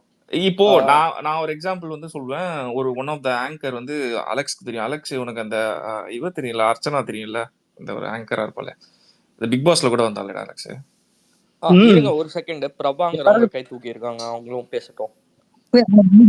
பிக் பாஸ் அன்பு ஜெயிக்கன்னு சொல்லுவாங்க அந்த இல்ல என்னன்னா அவங்க வந்து ஒரு குளத்துக்கிட்ட போயிருப்பாங்க. அந்த வீடியோ பார்த்திருப்பீங்க எல்லாருமே. குளத்துக்கிட்ட போயிட்டு அந்த படிக்கட் மட்டும் கட்டிருப்பானுங்க. 11 லட்சம் போட்டிருப்பானுங்க. டேய் அவங்களே கேட்டிருப்பாங்க, ஏங்க இது கட்ட 11 லட்சங்க, 3 லட்சம் 4 லட்சம் ஆகும். ஆனா அந்த நான் கூட ஒரு முதலமைச்சர் அதான் போட்டு வாகனம் இல்லை. நீங்க கன்னியாகுமரி போயிருக்கீங்களா? திருவள்ளுவர் சிலை நிறைய பேர் பார்த்துருப்பீங்க. அந்த திருவள்ளுவர் சிலையோட பின்பக்கம் போய் பாருங்க, அதுதான் தீபூங்கா. முன்ன நல்லா கட்டி வச்சிருப்பாங்க, பின்னால எப்படி இருக்கும் நீங்க பாருங்க. அதுல கூட வந்து அடிச்சவங்க தான் அவங்க, புரியுதுங்களா? கன்னியாகுமரியில நீங்க போய் திருவள்ளுவர் சிலை கடல்ல பாருங்க, முன்னால இருக்கிற பகுதியை பாருங்க, அந்த சிலையோட பின்னால இருக்கிற பகுதியை பாருங்க, அதுல கூட ஆட்டையப்படும். ப்ரோ ரீசெண்டா இவங்க ரொம்ப ஃபேமஸ் ப்ரோ, பப்ளிக் டாய்லெட்ல அடிச்சானுங்க. கக்கூஸ்ல அடிச்சிட்டான். கக்கூஸ்ல பிரதர் நீங்க அவ்வளவு போறீங்க. ஒண்ணும் இல்ல, நான் நாளைக்கு காலையில கூட உங்களுக்கு போட்டோ எடுத்து டிஎம் பண்றேன். எங்க வீட்டு பக்கத்துல ஒரு தண்ணி தொட்டி ஒண்ணு கட்டியிருக்கானுங்க. அதுக்கு மதிப்பீடு பாத்தீங்கன்னா 5 லட்சம் ரூபாய் போட்டிருக்கானுங்க. ஒரே ஒரு சின்டெக்ஸ் டேங்க் தான் இருக்கு. இதுல ஒரு 4 ஏரியா கவுன்சிலரே BMW எல்லாம் வச்சிருக்காங்க. நான் என் ஏரியா சொல்ல விரும்பல, ஆனா நீங்க எல்லாரோட கதையும் இங்க நிறைய பேருக்கு தெரியும்னு நினைக்கிறேன். உங்க ஏரியால கவுன்சிலர், திமுக கவுன்சிலர்லாம் எவ்வளவு காசு வச்சிருக்காங்கன்னு பாருங்க. பிரதர் என் ஏரியால இருக்க திமுக கவுன்சிலரோடைய ஹஸ்பண்ட், அவன் வந்து இப்போ ஒரு கவர்மெண்ட் எம்ப்ளாய வந்து அபியூஸ் பண்ணிட்டான். ஓகே, அதாவது அந்த கவுன்சிலரோடைய ஹஸ்பண்ட் அபியூஸ் பண்ணிட்டான் அவன் கவர்மெண்ட் எம்ப்ளாய. அவனையே உங்களால ஒண்ணுமே பண்ண முடியலைங்க. அவன் வந்து தண்ணியை போட்டு போய் அந்த அம்மாவை கையை பிடிச்சிட்டு கெட்ட வார்த்தையில பேசி பண்ண ஒரு கவுன்சிலரோட ஹஸ்பண்டே அவங்களால ஒன்றும் பண்ண முடியல. அவன் அடுத்த நாள் காலையில ஜாலியா சுத்திட்டு இருக்கிறான். இவனுங்க லட்சணம் இவ்வளவுதான் இருக்கு, இவனுங்களுடைய ஆட்சியோட லட்சணம். ஏங்க நம்ம கொடி இன்னும் சொல்றேன். இப்போ ரீசெண்டா வீடியோ பார்த்திருப்பீங்க. நம்ம கொடி ரோட்டோரமா நம்ம மாநாடப்பா கட்டினதுக்கு வந்து என்ன சொன்னானுங்க, அது விழுந்து யாருக்காவது உயிர் ஆபத்து. இன்னைக்கு உதயநிதி ஸ்டாலினுக்கு கட் அவுட் வைக்கிறேன் ஸ்டீல் ரோட்ல நடு ரோட்ல வச்சு விழுந்திருக்கு ஆட்டோ மேலே. ஏய் நீங்க என்ன வேணா பண்ணலாமாடா, எனக்கு புரியல. உங்க தமிழ்நாடு உங்க அப்பா வீட்டு சொத்தாடான்னு தான் இருக்கு. இல்ல பிரதர், இவங்களுக்கு என்னன்னா ஒரு விஷயம் என்னன்னு வச்சுக்கோங்களேன், இவ்வளவு நாளா இதை யாருமே கண்டுக்காம இருந்தாங்க. இன்னைக்கு வந்து பாத்தீங்கன்னா நம்ம யங்ஸ்டர்ஸ்ல இருந்து சின்னவங்கல இருந்து பெரியவங்க வரைக்கும் இதை நம்ம பத்தி பேசுறோம் இல்லையா, இதுதான் அவங்களுடைய பயமே. சோ இதுக்கப்புறம் இவனுங்க மாத்திக்கலைன்னா கண்டிப்பா அவனுங்க முடிஞ்சானுங்க, அவ்வளவுதான். ஒரு ஃபேமஸ் எக்ஸாம்பிள் சொல்றேன், உங்களுக்கு சில பேருக்கு கூஸ் பம்ப்ஸே வரலாம். ஏன்னா இது வந்து எம்ஜிஆர் பேசின லைனு. அவர் ஜெயிச்சு வராரு ஃபர்ஸ்ட் டைம் வந்து திமுகலேருந்து பிரிஞ்சு அவரோட தனி கட்சி ஆரம்பிச்சு வராரு. ஏதோ ஒரு நக்கல் அடிக்கணும், அவரை இழிவுபடுத்தணும்னு சொல்லிட்டு நாங்க சாப்பிட்டு வச்ச மிச்சத்துல தான் நீங்க சாப்பிட்றீங்க அப்படின்னு சொன்னாங்க. அதுக்கு அவர் நறுக்குன்னு சொன்ன பதில் என்னன்னா, நீங்க எவ்வளவு சாப்பிட்டீங்கன்னு பாக்குறதுக்கு தான் நாங்க ஆட்சிக்கே வந்தோம் அப்படின்னு சொன்னாங்க. இது இருக்கு ஹவுஸ் ரெக்கார்டுலயே. குறைவா வந்து தற்குறைவா இப்படி நாங்க சாப்பிட்டு வச்ச மிச்சத்தை பார்க்க தான் நீங்க வந்தீங்க அப்படின்னு சொல்லிட்டாங்க. அதுக்கு வந்து நீங்க எவ்வளவு சாப்பிட்டீங்கன்னு பாக்குறதுக்கு தான் நாங்க ஆட்சிக்கே வந்தோம். ஸோ அந்த காலகட்டத்திலேங்க அண்ணா மறைந்த பிறகு அந்த 10 வருஷ காலகட்டத்துல எதுக்கு ஜக்காரியா கமிஷன்? ஜக்காரியா கமிஷனுங்கிறது இந்திரா காந்தி போட்ட கமிஷன். அதுல உள்ள லைன் என்னன்னா, the most scientific corruption in all of India. Scientific corruption. அதாவது அதுக்கப்புறம் அவங்க அது வரைக்கும் கிராப் வைத்த பாப்பாத்தி அப்படி இப்படின்னு பேசிட்டு இருந்தாங்க. அதுக்கப்புறம் இந்திராவே வருக, நேருவின் மகளே வருக, நிலையான ஆட்சி தருகன்னு அவங்களோட பேச்சை மாத்திக்கிட்டாங்க. ஏன் ஜக்காரியா கமிஷன் எதுக்காக வைக்கப்பட்டது இதெல்லாம் அவங்க பேசவே விடல. விட்டா நான் வந்து அந்த அந்த ரங்க வரலாம் 15 பேர் வந்து மாத்தி மாத்தி மாத்தி நான் பதில் சொல்றேன். அதுக்குள்ள வந்து ஒரு அடுத்த கேள்வி பதில் சொல்றேன். எனக்கு என்னன்னா, நான் ஜனநாயகவாதிங்க. நீங்க என்னை வந்து அசிங்கப்படுத்தினாலும், நீ வந்து எனக்கு இது பண்ணாலும், you have lost your right to speak to me. ஆனா அது வரைக்கும் நான் வந்து நீ கேட்குற கேள்விக்கு நேர்மையா பதில் எனக்கு தெரிஞ்ச வரைக்கும் அழிச்சுட்டு தான் இருப்பேன். நான் பல தடவை சொல்லிட்டேன், நான் வந்து கட்சி பிரதிநிதி கிடையாது. நீங்க எல்லாம் வந்து உங்களை கட்சிக்காரங்களா அடையாளப்படுத்திக்கிறீங்க. நான் தான் உங்களை கேள்வி கேட்கணும். நீங்க தான் ஆட்சி அதிகாரத்துல இருக்கீங்க. நீங்க தான் வந்து கட்சி பிரதிநிதின்னு உங்களை அடையாளப்படுத்திக்கிறீங்க. டி ஸ்டாக்கு அந்த பிளட்ன்னு சொல்றீங்க. அப்ப நீங்க தான் வந்து பதில் சொல்லணும் எங்களோட கேள்விக்கு. பப்ளிக்க பார்த்து நீ எப்படி கேள்வி கேட்கலாம்? நான் சாமானியன் என்ன அடையாளப்படுத்திக்கிறது அவங்களால ஏத்துக்க முடியல. நீ சாமானியன் இல்ல, நீ நேத்து ஒரு பொண்ணு பேசிருந்தாங்களா, உமன்ஸ் டே அன்னைக்கு ஒரு பொண்ணு பேசிருந்தாங்களா, அந்த பொண்ணு பேசுற கேள்விக்கு மட்டும் பதில் சொல்ல சொல்லுங்க, நம்ம அரசியல் விட்டே போயிடலாம். அந்த அஞ்சுக மண்மாள் பஸ் ஸ்டாண்ட பத்தி பேசினாங்களே அந்த அந்த பொண்ணு, அந்த சின்ன பொண்ணு பேசின கேள்விக்கு மட்டும் நீங்க பதில் சொல்லிட்டாங்க, நான் அரசியல் விட்டே போயிடலாமே. திருட்டு ரயில் ஏறி வந்த கருணாநிதிக்கு எப்படிங்க அவ்வளவு சொத்து? ஒடுங்க அப்படி இல்ல. அந்த பொண்ணு இன்னொரு விஷயம் சொல்லிச்சு ப்ரோ. நான் உதயநிதி ஸ்டாலின் ஒரு எக்ஸாம்பிளுக்கு சொல்றேன். இவங்க வந்து திருட்டு அப்படிதான் சொல்லுவானா, ஜஸ்ட் சிம்பிளா கேட்கலாம். நீங்க என்ன ரெவென்யூ ஜென்ரேட், நீங்க என்ன ரெவென்யூ, ஃபார் எக்ஸாம்பிள் எப்படி ரெவென்யூ ஜென்ரேட் பண்ணீங்க? ரெட் ஜெயிண்ட் எப்படி ஸ்டார்ட் ஆச்சு? அந்த பிசினஸ் ஸ்டார்ட் அப்க்கு என்ன source of income? How it started? Udhayanidhi start பண்ணார்ப்பா. எப்படி அந்த பிசினஸ்க்கு ஸ்டார்ட் அப்க்கு ஜி ஸ்கொயர்ட் யாரு? ஜி ஸ்கொயர் யாரு? 2021 to 2000 இந்த 24ல ஏன் இவ்வளவு லேண்ட் ஜி ஸ்கொயர் வந்து பை பண்ணிருக்காங்க, பர்ச்சேஸ் பண்ணிருக்காங்க? அத எப்படி அத ரிப்போர்ட் சங்கர் ஆதாரம் இல்லாம பேசுறாருன்னு சொல்லிட்டாங்க ப்ரோ. நான் நேத்துக்கு அதான் சொன்னேன். சரி, என்னோட குற்றச்சாட்டுன்னு கூட வைக்காதீங்க. அவர் வந்து தினமும் வந்து பேப்பரோட வந்து நீங்க இதெல்லாம் செய்றீங்க. ஆவின் ஸ்வீட்ல கூட அடிச்சீங்க. இந்த பொங்கல் தொகுப்பெல்லாம் கொடுப்பாங்கல்ல, தீபாவளி பொங்கல் தொகுப்புலாம், இந்த பேருந்து நிலைய ஓட்டுநர்களுக்கு, கண்டக்டருக்கு, அரசு நிர்வாகிகளுக்குலாம் ஒரு ஸ்வீட்டு டப்பா கொடுப்பாங்க இல்லைங்க. ஸ்வீட்டு டப்பால கூட அரசியல் பண்ணி அடிச்சவங்க நீங்க ஆட்டையை போட்டீங்க. ஆவினுக்கு டெண்டர் கொடுத்துருந்தா அவங்க நல்லா வந்து ஒரு ஸ்வீட்டை போட்டு கொடுப்பாங்க எல்லாருக்கும், பொங்கலுக்கா இல்லை அந்த தீபாவளிக்கா வீட்டில் கொடுப்பாங்க இந்த கவர்மெண்ட் எம்ப்ளாயிக்கெலாம். அதில் கூட நீங்கள் ஆட்டையை போட்டீங்கன்னு வந்து அவர் 2 வருஷத்துக்கு முன்னாலே சொன்னாங்க. ஸோ இவங்க ஆட்டை போடாத தொழிலே இல்லை, தொழில் முகமே இல்லை. இவங்க வந்து ஆனால் வரலாறை வச்சுக்கிட்டு, கொள்கையை வச்சுக்கிட்டு இதெல்லாம் வந்து மறைக்கணும். யாராவது what are you doing with public money அப்படின்னு கேட்டால் அவனை இந்த வழியாக முடக்கணும். பிரதர் இன்னொரு பெரிய விஷயம் என்ன பண்றாங்கன்னா, அந்த லாட்டரி எல்லாம் இருக்குல்ல, லாட்டரி ஆமா அந்த லாட்டரி எல்லாம் உங்க ஏரியால எல்லாம் இருக்கா இப்போ அவைலபிளா? இல்ல எங்க ஏரியால இருக்குங்க. பப்ளிக்கா ஒரு இடத்துல போட்டு விக்கிறாங்க. அது எப்படி அடப்பாவீங்களா கவர்மெண்ட் தெரியாம விற்பான் லாட்டரிய? எந்த ஏரியா ப்ரோ? கரூர்ல ஒரு ஏரியால விக்கிறாங்க பிரதர். கரூரா ப்ரோ அப்ப இருக்கும் ப்ரோ கரூர் என்ன ப்ரோ கரூரா? அவரு தான் கரூர் தானே கரூர் தியாகி இருக்காரு, தியாகி ஒருத்தர் இருக்காரு. அவர் அததான் மூலியமா சொல்றேன் விக்கிறாங்க. கரூர்ல நீங்க இல்லீகலா நடக்கிறதுக்கு நிறைய சான்சஸ் இருக்கு அங்க ஒண்ணுமே பண்ண முடியாது ஆமாங்க. நாளைக்கு காலையில கூட போய் காமிக்க தயார். யாரு வந்து கேட்பாங்கன்னு சொல்லுங்க. எவனும் கேட்க மாட்டான். வருவான், ஒரு கட்சிக்காரன் வருவான், திமுக காரன் வருவான். அவனுக்கு ஒரு அமௌண்ட் அப்படியே அமுச்சு விட்டுருவாங்க. ஏடிஎம்கே காரன் வருவான், அவனுக்கு ஒரு அமௌண்ட். இதுல அந்த மாதிரி தாங்க வருவானுங்க, காரன் நிறுத்துவானுங்க, உள்ள போவானுங்க, அமௌண்ட் வாங்கிட்டு வெளியே வருவானுங்க. எந்த கட்சிக்காரன் போனாலும் காசு கொடுப்பானுங்க. Ecosystem bro. இவங்க ஈகோ சிஸ்டமே விஜய்க்கு எதிராக இப்ப டிப்ளாய் பண்ணிட்டாங்க. இவங்களுக்கு அல்லு சில்லுங்கெல்லாம் வந்து 24 மணி நேரமும் விஜய டைட்டில்ல நுழைச்சாதான் இவங்களுக்கு வியூஸே வரும். இல்லைன்னா யாரும் இவங்க வீடியோவை கிளிக் பண்ண மாட்டாங்க. தப்பி கூட வந்து போக மாட்டாங்க. இவங்களோட இங்க அல்லு செல்லும் கேசுங்கெல்லாம் உட்காந்து 24 மணி நேரமும் விஜயை விமர்சிக்கிறதுக்கான காரணமும் எதிர்கட்சின்னு வந்து கூட அவர் இல்ல, அவர் கான்ஸ்டிடியூஷனல் பொசிஷன்ல, அவருக்கு கவர்னன்ஸ் ட்ராக் ரெக்கார்டு இல்ல, அதாவது அவர் ஆட்சியில் அமர்ந்தது இல்ல, அவருக்கு பதவி இல்ல. இப்பேற்பட்ட இது வரைக்கும் மக்களுக்காக நன்கொடைகள், நல்ல விஷயங்கள், நற்பணிகள் செஞ்சிட்டு இருந்த மனுஷன் நீங்க இவ்வளவு விமர்சிக்கிறீங்கன்னா நீங்க பயந்துட்டீங்க. உங்களோட வாக்கு கணிசமான அந்த வாக்கு சதவீதம், சிறுபான்மையரோட வாக்கு சதவீதம் உங்களுக்கு கணிசமா வருது. அதை உடைக்கக்கூடிய ஒரே ஒரு ஃபோர்ஸ் தமிழ்நாடுல இருக்குன்னா அது தளபதி தான். அதனாலதான் உங்களுக்கு 24 மணி நேரமும் அவரை வந்து விமர்சிப்பது. இவங்களுக்கு ஆமா எக்ஸாக்ட்லி இவனுங்க யாருமே காமன் பீப்புளா எடுத்துக்க கூடாதுன்னு நினைக்கிறாங்க. இது வந்து டே ஒன்ல இருந்தே இவங்க ஸ்டார்ட் பண்ணிட்டானுங்க. பிஜேபி பி டீம் நம்மள சொல்ல ஆரம்பிச்சு என்னன்னா இவங்களை வந்து காமன் பீப்புள் அட்ரஸ் பண்ணிட்டாங்கன்னா தென்னோ இங்க எது சிறுபான்மையர் ஓட்டும் லைக் கிறிஸ்டின்ஸ் முஸ்லிம்ஸ் ஓட்டும் இவருக்கு வந்து பயங்கர பிளஸ் ஆயிடும்.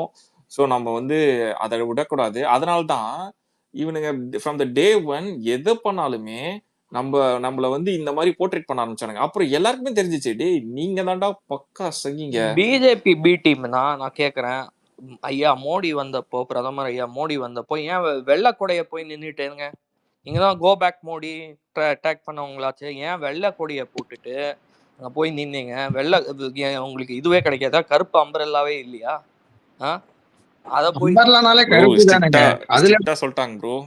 நீ அங்கன்னா பிளாக் அவ்வளவுதான் இருப்பாங்க அவங்க. இவங்களோட 1999ல ஜெயலலிதா வந்து பிஜேபியை விட்டு கூட்டணியில இருந்து விளங்கினப்போ முதல்ல போய் சப்போர்ட் கொடுத்தது யாரு?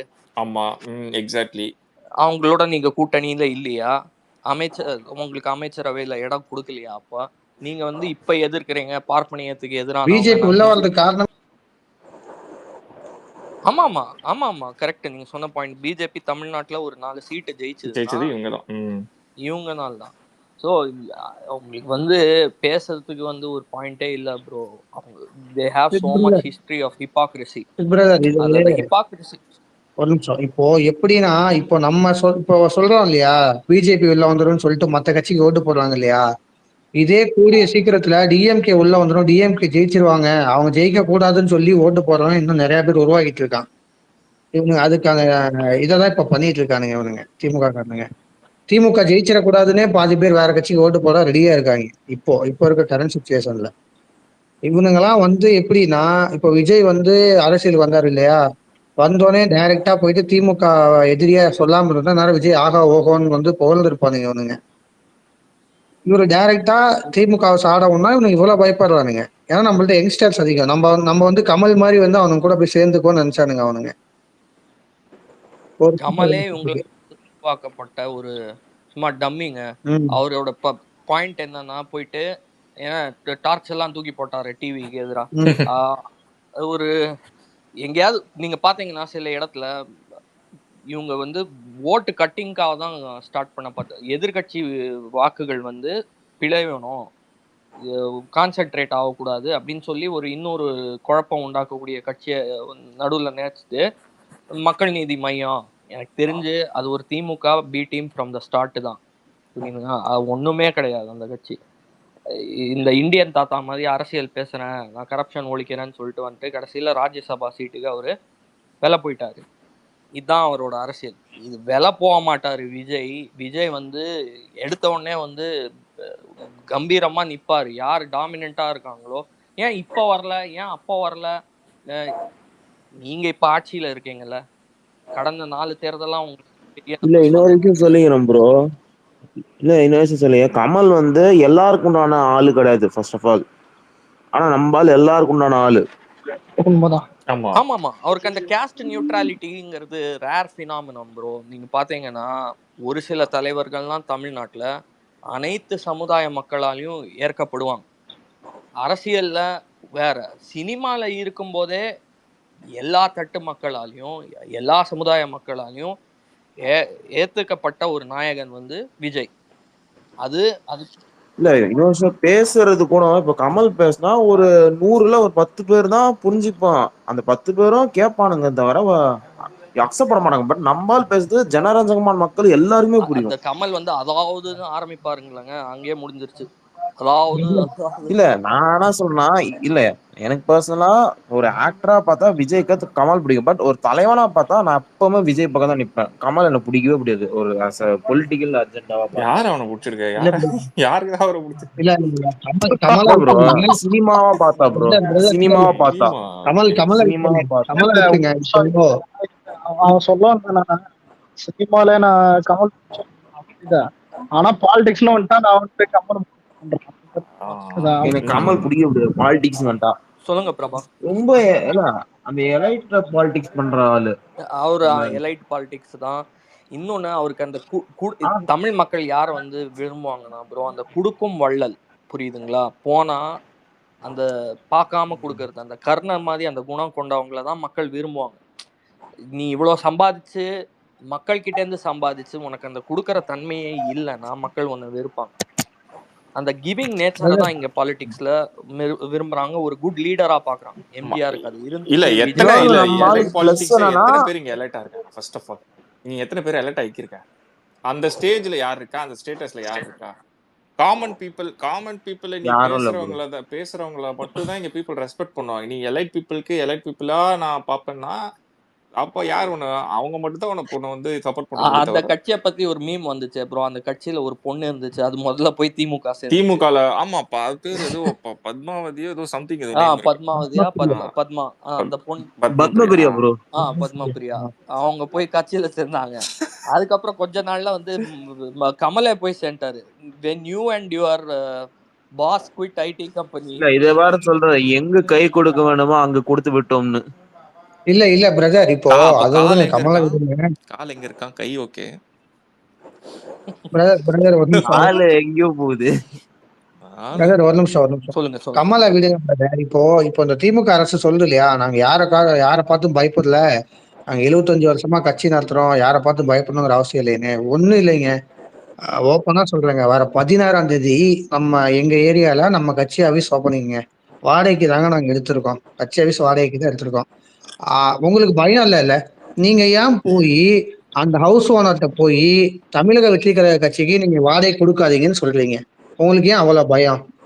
அந்த ஹவுஸ் ஓனர் என்ன சொல்லிட்டாங்க, இது என் வீடு, நான் யாருக்கு வேணா விடுவேன், என் கடை யாருக்கு வேணா விடுவேன், அது உங்களுக்கு கேட்கறதுக்கு உரிமை இல்லைன்னு சொல்லிட்டாங்க. அது வேற விஷயம். ஒருவேளை அந்த வீட்டு ஓனர் கொஞ்சம் பயப்படுறவங்களா இருந்தாங்கன்னா, நாங்க எல்லாமே அரேஞ்ச் பண்ணிட்டோம், ஞாயிற்றுக்கிழமை ஓப்பனிங், திடீர்னு நாளைக்கு கூப்பிட்டு தம்பி உங்களுக்கு ஆபீஸ் இல்ல எப்பன்னு சொன்னா நாங்க இங்க போவோம். இதுதான் ப்ரோ ஃபாசிசம். இதுதான் ஃபாசிசம். உங்களுக்கு ஏன் பயம்?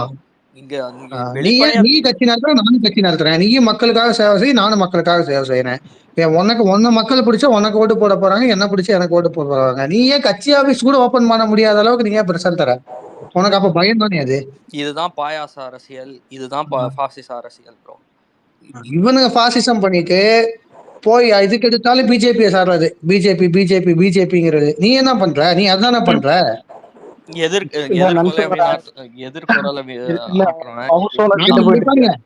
அதாவது அலெக்ஸ் ஒரு நிமிஷம், அதாவது நாங்க எங்களுடைய சம்பாதிச்சு சொந்த பணத்துல கட்சி ஆபீஸுக்கு அட்வான்ஸ் கொடுத்து எங்களுடைய சொந்த பணத்துல நாங்க வாடகை தரோம். ஒன்ன மாதிரி ஊரை ஒடிச்சு ஒலையில போட்டு மக்கள் காசை சுரண்டி நாங்க பண்ணல.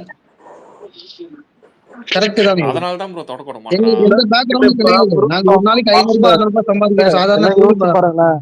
இல்ல ஹவுஸ் ஓனர் கிட்ட போயிட்டு டிவி கேட்க கூடாது, அட்வான்ஸ் நீ கொடுப்பியா? கொடுத்தாலும் அந்த விடுவான். அந்த அம்மா கூப்பிட்டு சொல்றாங்க, அந்த அம்மாவுக்கு 50 வயசு இருக்கும். அந்த அம்மா, தம்பி இந்த மாதிரி திமுக கட்சியில இருந்து கூப்பிட்டு வந்து உங்களுக்கு கொடுக்க கூடாதுன்னு சொல்றாங்கப்பா, நான் இந்த மாதிரி சொல்லிட்டேன்ப்பா, நீங்க சின்ன பசங்களா இருக்கீங்க, நீங்க பார்த்து வேலை பாருங்க, நாளைக்கு ஏதாவது பிரச்சனை வந்துருக்கோன்னு அவங்க நமக்கு சப்போர்ட் பண்றாங்கங்க. இதே அந்த அம்மா ஒரு சாதாரண ஒரு ஆள் மாதிரி அவங்க ரியாக்ட் பண்ணியிருந்தாங்கன்னா, நமக்கு எதுக்கு வம்பு, நம்ம ஏன் கட்சி ஆபீஸுக்கெல்லாம் கடையை கொடுக்கணும், நமக்கு எதுக்கு வம்புன்னு சொல்லியிருந்தாங்கன்னா, சரி நீ இப்போ வாடகைக்கு ஒரு கட்சி ஆபீஸ் எடுக்கிறனால நீ வந்து தடுக்கிற, நாளைக்கு நான் சொந்த இடம் வாங்கி நான் என் கட்சி ஆபீஸ் ஓப்பன் பண்ணுவேன், உன்னால என்ன பண்ண முடியும்? செத்துருவான். நம்மள அந்த கிளியர் ஆகுறோம்ல பிரதர். இன்னைக்கு நான் ஒரு வாடகைக்கு ஒரு கட்சி ஆபீஸ் இது பண்றப்போ நீ என்ன பண்ண வேணாம்னு சொல்ற, நாளைக்கு நான் வளர்ந்து நான் ஒரு என்னோட சொந்த இடம் வாங்கி ஒரு மெயின்லயே நான் கட்சி ஆபீஸ் ஓப்பன் பண்றேன், நீ என்ன பண்ணுவ? உன்னால என்ன பண்ண முடியும்? வாழ்க்கைன்னு கொடி தூக்கிட்டு வந்துருவாங்க. கவலையே நான் ஊருக்குள்ள ரோடோட என் வண்டி பஸ் கார் எல்லாத்துலயுமே நான் விஜய் என்னன்னு போட்டு நான் சுற்றேன், உன்னால என்ன பண்ண முடியும்? அவங்க சைலண்டா வந்துடுவாங்க. பார்த்துட்டே இரு ப்ரோ. சி நான் நீங்க இது ஒன்று ஃபேஸ், நான்லாம் கூட என் ஃப்ரெண்டே ஃபேஸ் பண்ண தெரியுமா. நான் போய் ஜாயின் பண்ணிட்டு நான் இங்க என் கேங் ஒரு கொஞ்சம் பேரை கூட்டு நம்பர் சொல்லுவானா, நான் கொஞ்சம் பேரை கொண்டு போய் சேர்த்தேன். ஓகேவா, என் ஃப்ரெண்டு அவன் பக்கா டிஎம்கே, நானும் அங்கதான் இருந்தேன்னு வச்சுக்கோயேன். எனக்கு ஃபோன் பண்றான், மாமே நீ பண்றது தப்பு மாமே, இதெல்லாம் தேவையில்லாத மாமே, இங்க நீ உனக்கு வந்து பண்ணல, நீ இப்படி பண்ணுகிற அப்படின்னா, நீ என்ன பண்ணன்னு ஃபர்ஸ்ட் சொல்லு, நான் நைட்டுக்குள்ள யோசிச்சு நீ நல்லது பண்ணியிருந்தேன்னா நான் வேணா போய் சேராம இருக்கேன். நான் யாரு, என் கூட ஃப்ரெண்டு. ஓகேவா, அவன் நீ போத மச்சான், உங்க அப்புறம் லீக் பண்றவனுக்கு நீ இங்கதான் இருந்த, இப்போ அங்க போய் ஜாயின் பண்ணேன்னு வெளிலலாம் வருமாமே, ஏன்னா போட்டோலாம் நீ யார் கூட எல்லாம் போட்டோ கொடுத்துருக்க உனக்கு தெரியல மாமே. நான் சொன்னேன் எந்த பிரச்சனையும் பாத்துக்கலாம்டா, விடு பாத்துக்கலாம். நான் தான் சொன்னேன், உனக்கு யாரெல்லாம் என் கூட வரோம் நான் வேணாம்னு சொல்றியோ நீ ஃபோன் பண்ணி ஸ்டாப் பண்ணி, நான் எவனையும் வந்து ஃபோர்ஸ் பண்ணல, வரேன்னா நான் கூட்டு போய் பாத்துக்கிறேன்ட்டு. இது நான் வந்து ஓன் ஃபேஸ் பண்ணேன். பிரதர் இதே மாதிரிதான் சேம். நான் ஒண்ணு சொல்றேன், சொல்லலாமா சொல்லக்கூடாதான்னு தெரியல. கரெக்டா ஒரு 1 வீக் 10 டேஸ்க்கு முன்னாடி டிஎம்கே ஆபீஸ்ல இருந்து கால் வருது. இந்த மாதிரி வந்து எனக்கு என் பர்சனல் நம்பருக்கே கால் வருது, இந்த மாதிரி திமுகல இருந்து பேசுறாங்க, இந்த மாதிரி நீங்க டிவிக்கேல ஒர்க் பண்ணிட்டு இருக்கீங்கன்னு வந்து கேள்விப்பட்டோம், நீங்க எங்க அதுலாம் போய் ஒர்க் பண்ணிட்டு இருக்கீங்க, அதெல்லாம் ஒர்க் பண்ணாதீங்க, நம்ம ஏதாவது வேணா அமௌண்ட் என்ன பேசிக்கலாம். என்கிட்ட பர்சனலா என்கிட்ட எனக்கு வந்து நான் நகரத்துல ஒரு பொறுப்புல இருக்கேன், அது இப்போ இன்னும் அபிஷியலா போடல, இனிமேதான் போட போறாங்க. எங்க பின்னாடி பசங்க யங்ஸ்டர்ஸ் லேடிஸ் எல்லாருமே இருக்காங்க. நம்ம ஏரியால நம்ம கொஞ்சம் பண்ணிட்டு இருக்கோம்னு வச்சுக்கோங்களேன், ஓரளவுக்கு இப்போ ரீச் ஆயிட்டு இருக்கோம்னு வச்சுக்கோங்களேன். கால் பண்ணி கேக்குறாங்க, இந்த மாதிரி வந்து நீங்க ஏன் வந்து டிவிக்கேல போய் ஒர்க் பண்றீங்க, நீங்க டிஎம்கேக்கு வர வேணாம், நீங்க டிவிக்கேல ஒர்க் பண்ணாம இருக்கிறதுக்கு நாங்க அமௌண்ட் தரேங்கிறான். ஒரு பர்டிகுலர் என்னங்க அமௌண்டே சொல்றாங்க, 50,000 ரூபாய் தராங்க, தலைக்கு எத்தனை பேர் இருக்கீங்களோ வாங்க, தலைக்கு 50,000 ரூபாய் தரேங்கிறான்.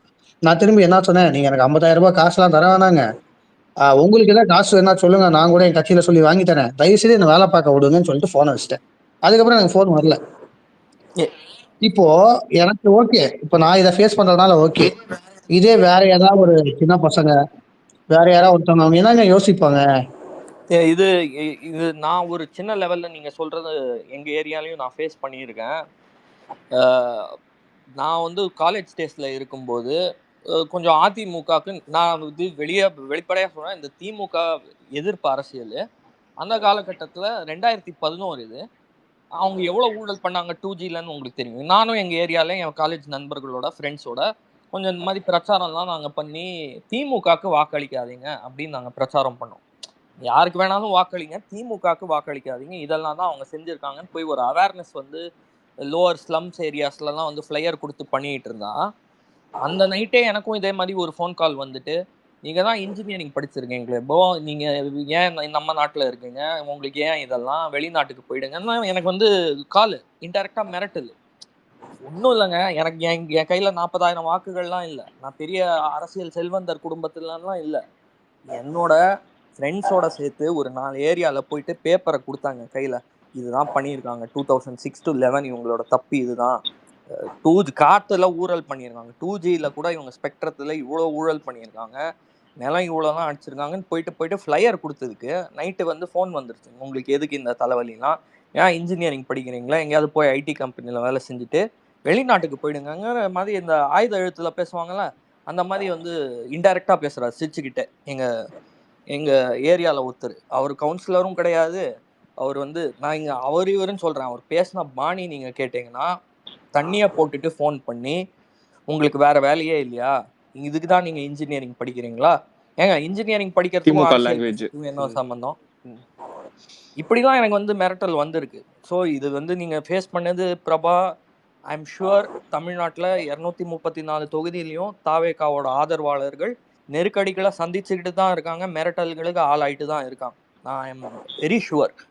ஆனால் அதையும் தாண்டி நீங்கள் எதுக்குமே அஞ்சாதீங்க. ஏன்னா இது ஜனநாயக ரீதியாக வந்து இது ரொம்ப ரொம்ப தவறு. அவர் வந்து கேட்ட கேள்வி, அந்த மாதிரி பண்ணுறது, உங்களை வந்து விலைக்கு வாங்க பார்க்கறது, இதெல்லாம் வந்து இதுதான் அரசியல். இவங்களுக்கு தெரிந்த அரசியல் இவ்வளோதான். எதுக்கு தம்பி உங்களுக்கு இந்த பிரச்சனை, நாங்கள் தான் இருக்கோமே, நாங்கள் பார்த்துக்கிறோமே, இதுதான் இவங்களோட அரசியல். புரியுதுங்களா? நீங்கள் நல்லா பார்த்து வச்சதுனால தான் இங்கே வர வேண்டிய நிலவை இருக்கு. இல்லை நம்ம என்டிக்கே நினச்சிட்டானுங்க இவனுங்க, என்டிக்கே நினச்சிக்கிறானுங்க நம்மள காசு கொடுத்தா அப்படியே சைலண்டாக போயிடுவோம் அப்படின்ட்டு. டேய் தெரியல உங்களுக்கு. நீங்க பாருங்க, நீங்க உங்க ஏரியாலலாம் போய் சின்ன ஒரு உங்க லெவல்ல ஒரு தெருவில் இல்லை 2 தெருவில் கூட போயிட்டு இந்த மாதிரி திமுக பண்ணுது, நாங்கள் விழிப்புணர்வு கிரியேட் பண்ணுறோம், ஒரு சின்ன ஒரு அவேர்னஸ் இல்லாட்டினா பாலிடிக்ஸ் பண்ணீங்கன்னா உங்களுக்கு அந்த நைட்டே ஃபோன் கால் வந்துடும் யார்கிட்ட இருந்தாது. ஆச்சரியப்படுற விஷயம் இல்லை. நான் ரொம்ப கூட கேட்கல ப்ரோ, நான் ஒரு சின்ன விஷயம் ஓகேவா, இங்கே வந்து ஸ்வீவேஜ் வாட்டரை வந்து இவனுங்க வந்து இது பண்ணானுங்க, ட்ரில் பண்ணி ஓட்ட போட்டானுங்க. நான் அப்போ சொன்னேன், நீ பக்கம் பண்ணிட்ட ஓகே ஃபைன், நீ அதை திருப்பி நீ க்ளோஸ் பண்ணும் போது ப்ராப்பராக இருக்கணும். நீ ப்ராப்பராக இல்லைன்னா நான் நைட்டு இங்கே வருவேன், வந்து பார்த்தா ஒருத்தனையும் விட மாட்டேன், எல்லாரும் வண்டி நான் பிடிங்கி வச்சுட்டு ஒருத்தனையும் இங்கே இந்த தெருவுலேருந்து கிளம்ப விட மாட்டேன் அப்படின்ட்டேன். நான் இது வந்து என்ன பேசிஸாக சொன்னேன்னா, அப்படியே போட்டு போடுவானுங்க பார்த்துருக்கீங்களா, நீங்கள் எது பண்ணாலும் ரோட்டில் அது ப்ராப்பர் க்ளோஸே இருக்காது. விழுந்தவன் விழுட்டும், சாவறவன் சாவட்டும், என்ன வேணா ஆகட்டும், இவனுக்கு அதை பற்றி அக்கறையே கிடையாது. இவனுங்க வேலை என்ன தோன்றுறது அவ்வளோதான், போடுறது வந்து இவனுக்கு கவலை கிடையாது.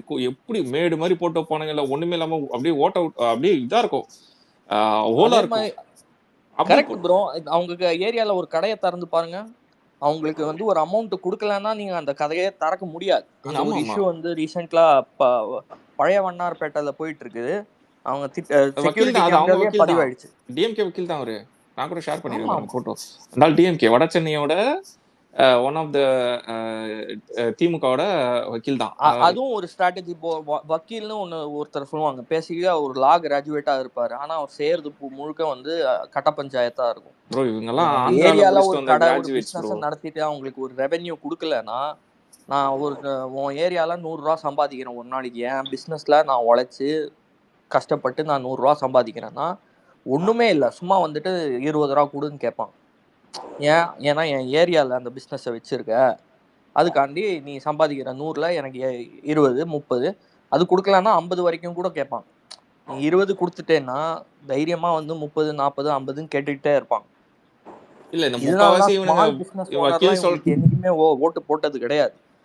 சிறு குழு பிஸ்னஸ் வச்சிருக்கிறவங்களுக்குலாம் வந்து கிரவுண்ட் ரியாலிட்டி தெரியும். ஒரு கடையை கூட அவங்க ஏரியாவில் நடத்துறதுக்கு அவங்க கிட்ட காசு கொடுக்கணும். இல்ல இவனுங்க சில பேர் வக்கீல் சொல்றாங்களே, இதுலயே மோஸ்டா வந்து ஆந்திரா யூனிவர்சிட்டியில படிச்சவங்க இந்த வக்கீல்ன்றவங்கலாம், இந்த கரஸ்ல உட்காந்து படிப்பானுங்களா அந்த மாதிரி. அது என்னது ஏதோ சொன்னாரு தெலுங்குல ஒரு நிமிஷம் நான் அதை சொல்லி முடிச்சிடறேன், பாதியிலே இதாயிடுச்சு நினைக்கிறேன்.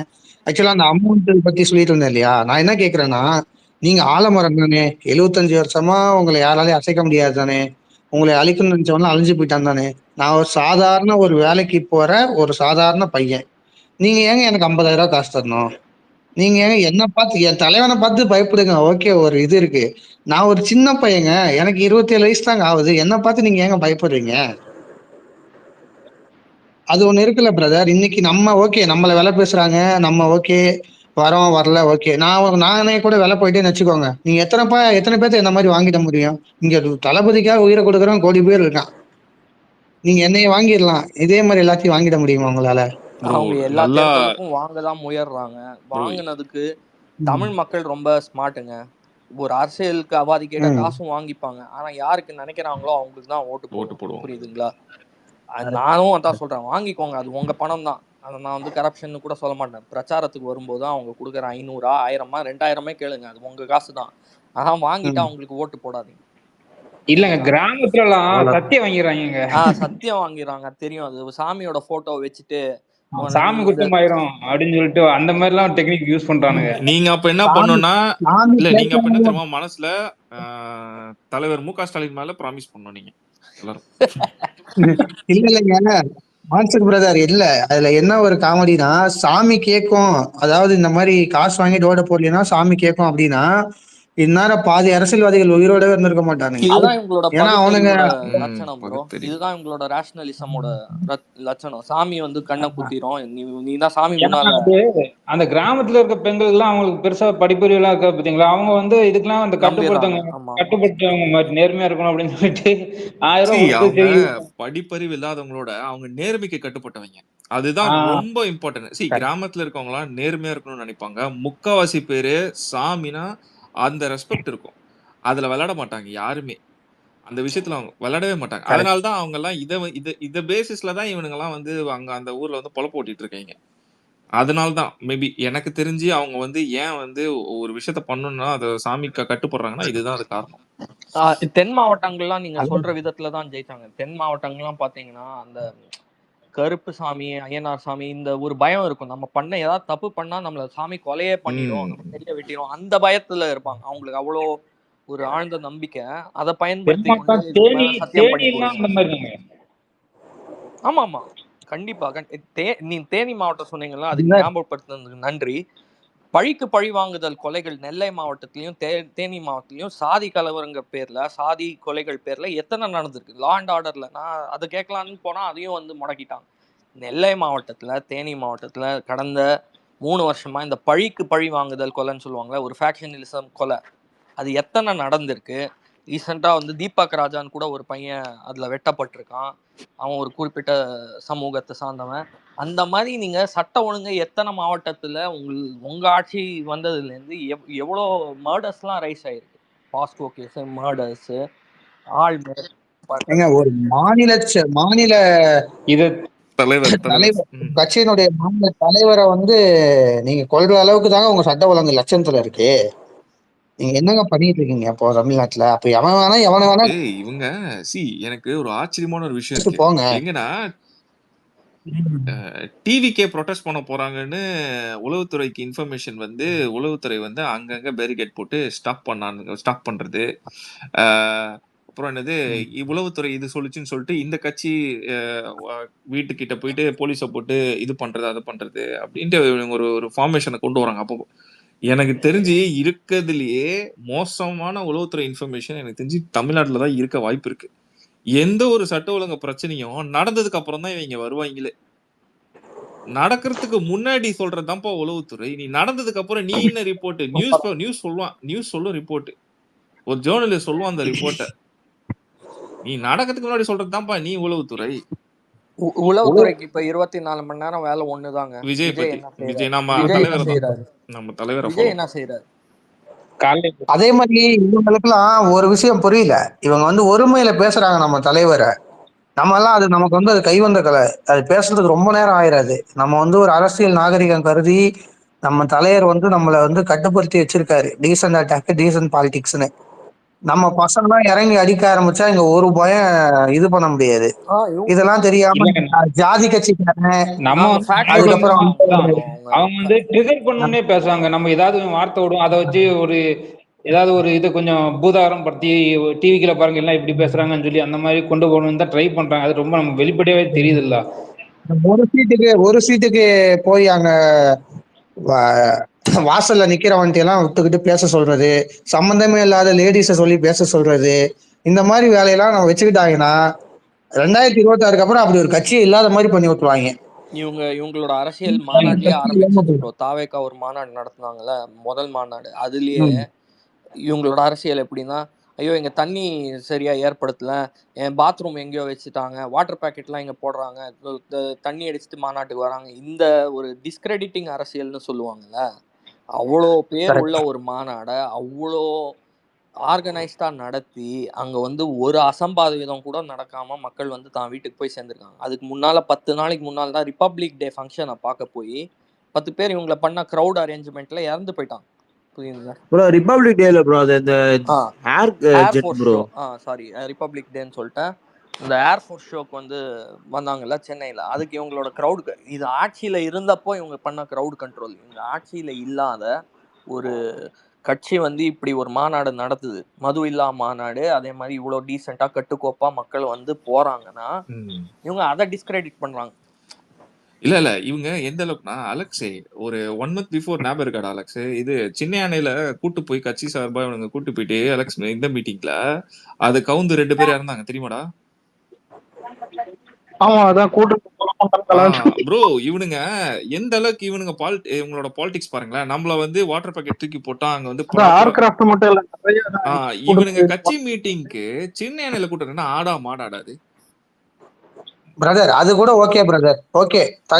தண்ணி ஏற்பாடு இல்ல, நாங்க பகிரங்கமா ஒத்துக்கிறோம். இன்னைக்கு உதயநிதி அவருடைய கட் அவுட் விழுந்து ஒரு ஆட்டோ வந்து நசுங்குச்சு, இதை ஒத்துக்குவாரா அவரு? அவரால் ஒத்துக்க முடியுமா? அதை இயற்கை அப்படின்றாங்க. ஆமா, இப்பதான் முதல்ல மழை பெய்யும் போது இது கட் அவுட். ரோட்ல போற உயிரை எடுக்கிறதுக்கு உங்களுக்கு எவங்க உரிமை கொடுத்தது? ஓரமா கூட இல்ல, நீ அதை வந்து ஓரமா ரோட்ல வச்சிருக்காங்கயா. நீ அங்க வந்து நீ ரோட்ல வர டிராபிக் கண்ட்ரோலுக்கு வைக்கிற அந்த இடத்துல இருக்கிற அந்த டிராபிக் கண்ட்ரோல் இருக்க ஒரு கட் அவுட் கலாச்சாரமே ஃபர்ஸ்ட் ஆரம்பிச்சது. ஆனா அதுவே ஆரம்பிச்சு பொண்ணுங்க எவ்வளவோ பேர் வந்து இன்னைக்கு இந்த கட் அவுட்னால பாதிக்கப்பட்டிருக்காங்க. இதே நம்ம வேற கட்சிக்கார் ஒண்ணு வேணாங்க, இதே அந்த இடத்துல நம்ம தலைவருடைய விஜய் கட் அவுட்டா இருந்தது இருந்தா நீ என்ன கொண்டாடிருப்பா? கூட்டணி கட்சிக்காரன் 4 பேர்த்த 4 சீட்டுக்கு நிக்கிறான்னு வச்சு நீ என்ன பேசியிருப்ப? நீ விட்டுருப்பியா? நீ இன்னைக்கெல்லாம் இப்ப எல்லாம் திருமாவளவன் அவர்களுக்கு வந்து தெரியாதா இந்த மாதிரி கட் அவுட் வைக்கிறதுனால ப்ராப்ளம் ஆகுதுன்னு? நேத்து அவர் சொல்றாரு இந்த மாதிரி நெருக்கடி தராங்க அப்படி இப்படிங்கிறாரு. இன்னைக்கு அவர் பேச மாட்டாரா? மத்த கட்சிக்காரங்க யாரும் பேச மாட்டாங்களா? இதே விஜய்னா விஜய்னா நீங்க ஏங்க அவளை பயப்படுறீங்க? உங்களுக்கு தான் விஜய் சொல்றதுக்கும் இவங்க தான் ப்ரோ காரணம். அவர் வந்து ஒவ்வொருத்தரையும் பர்மிஷன் போலீஸுக்கு லெட்டர் மாதிரி எழுதணும், நான் இங்க வரேன், ஏன்னா இவர் கிரௌட் புல்லர், எங்கேயாவது போனார்னா வந்துருவாங்க, கணிசமா மக்கள் வந்துருவாங்க, 3 லட்சம் 2 லட்சம்லாம் வந்து அப்படியே ஒரு 1 ஹவருக்குள்ள வந்து அவ்வளோ பேர் வந்து ஒரு டிராஃபிக் ஜாம்லாம் ஆயிடும். ஒவ்வொரு முறையும் நான் வந்து இப்படி வரப்போறேன் அப்படின்னு போலீஸ் கிட்ட வந்து பர்மிஷன் கேட்கும்போது, சார் இல்லை சார் எங்களால் வந்து ப்ரொடெக்ஷன் கொடுக்க முடியாது, எங்களால் வந்து பாதுகாப்பு அரேஞ்ச் பண்ண முடியாது, எங்களால, அதுக்கு தான் அவருக்கு ஒய் பிரிவு செக்யூரிட்டி கொடுத்தாங்க தெரியுமா உங்களுக்கு? தெரியுதா? இன்னொரு விஷயம் என்னன்னா, சாரி டு இன்டரப்ட், நீங்க சொல்லுங்க, நான் இது மட்டும் ஆட் ஆன் பண்ணிக்கிறேன். இன்னொரு விஷயம் என்னன்னா, ரம்ஜான் அந்த ஃபெஸ்டிவல்லே வந்து பாத்தீங்கன்னா Thalapathy is like want to give a food provide. அவர் தான் அவர் கையால சாப்பாடு கொடுக்கணும்னு நினைச்சாரு எல்லாருக்குமே. அது ஆக்சுவலா இந்த ப்ரோக்ராம் அவர் கையால எல்லாருக்குமே சாப்பாடை வந்து டிஸ்ட்ரிபியூட் பண்ணணுன்ட்டு தான் இருந்துதான். இவனுங்க தான் வந்து என்ன பண்ணிட்டாங்க, அது ஓவர் ஏரியா டிராஃபிக்கா இருக்கு, இங்க ரொம்ப இதா இருக்கு, டிராஃபிக் அன்கண்ட்ரோல்டா இருக்கு, ஸோ தயவு செஞ்சு சீக்கிரம் முடிச்சுட்டு போங்கன்னு சொன்னது இவனுங்க தானா. இவங்க தான் ஃபோர்ஸ் பண்ணி பேசினதா. அது எனக்கு இப்போதான் என்னோட மைண்ட் செட் எல்லாமே நம்மளுக்கு எங்க தோணுதுன்னா, ஒரு விஷயத்த வந்து எந்த அளவுக்கு பயந்து ஒரு ஈவெண்ட்டை கூட ப்ராப்பரா பண்ண விட மாட்டானுங்க போலீஸ்.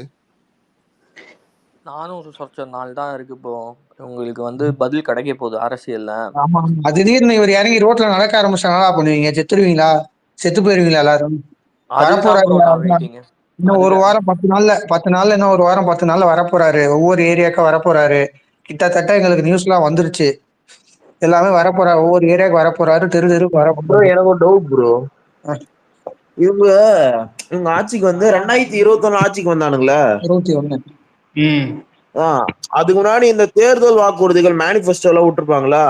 ஆமா, அது ஒரு 10% கூட எனக்கு தெரிஞ்சு அவங்க நிறைவேற்றல. 560 கோரிக்கைகளும் ஏதோ நான் நிறைவேற்றுறேன். முதல் கோரிக்கை நீட் பிரதர்.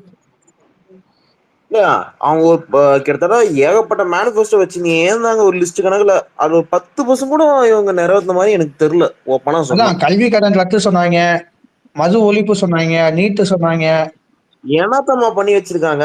இந்த பெண்களுக்கு இலவச பஸ் பேருந்து 1000 ரூபாய், அது எதுக்குன்னே தெரியல. இப்ப பெண்களுக்கு இலவச பஸ் நீங்க ஒண்ணு வேணாம், உங்க ஏரியால இருக்க ஒரு 10-15 லேடிஸ கூப்பிட்டு பஸ் நிக்குதான்னு மட்டும் கேளுங்க. பெண்கள் வந்து பஸ் நிறுத்தினா பஸ் நிக்குதான்னு மட்டும் கேளுங்க.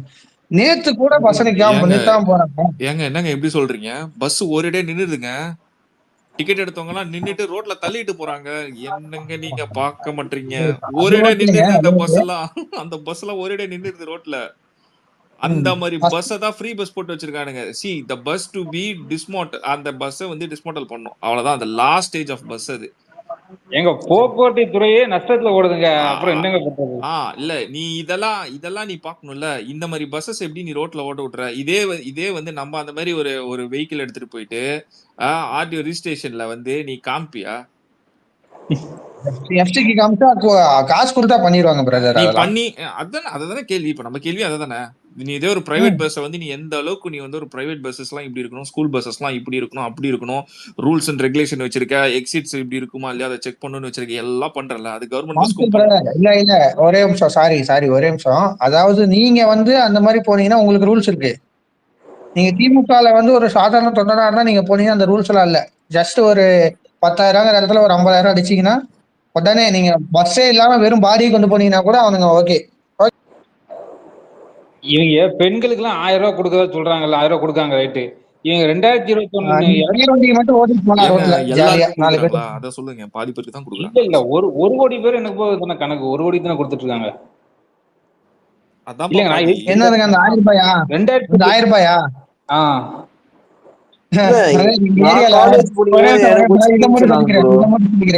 எங்க ஏரியால ஒரு அம்மா இருக்காங்க. அவங்களுடைய பையன் வந்து பாத்தீங்கன்னா பஜாஜ் 2 வீலர் ஷோரூம் வச்சிருக்காரு.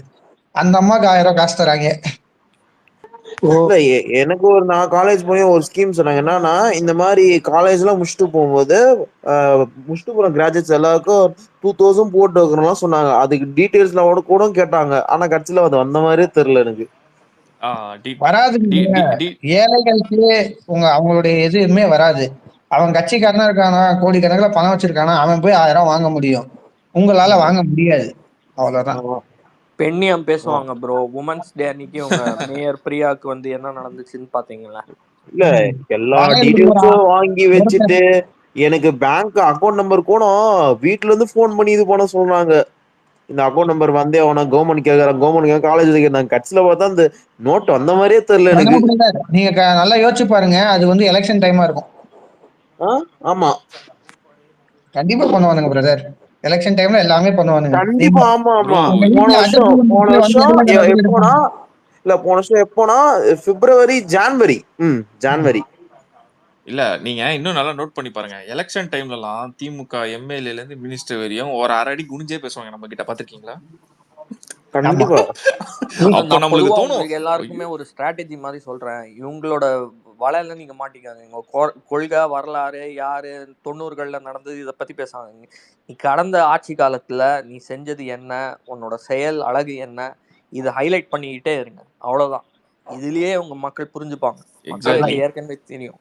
இவங்க வேணும்ட்டு திசை திருப்பத்துக்காக இவங்க ஸ்பேசஸ்லயும் இவங்க ஆளுங்களும் சும்மா வந்து வரலாறு கொள்கைன்னு பேசுவாங்க. அதை நான் வந்து வேணாம், அது முக்கியம் இல்லை அப்படின்னு சொல்லலை.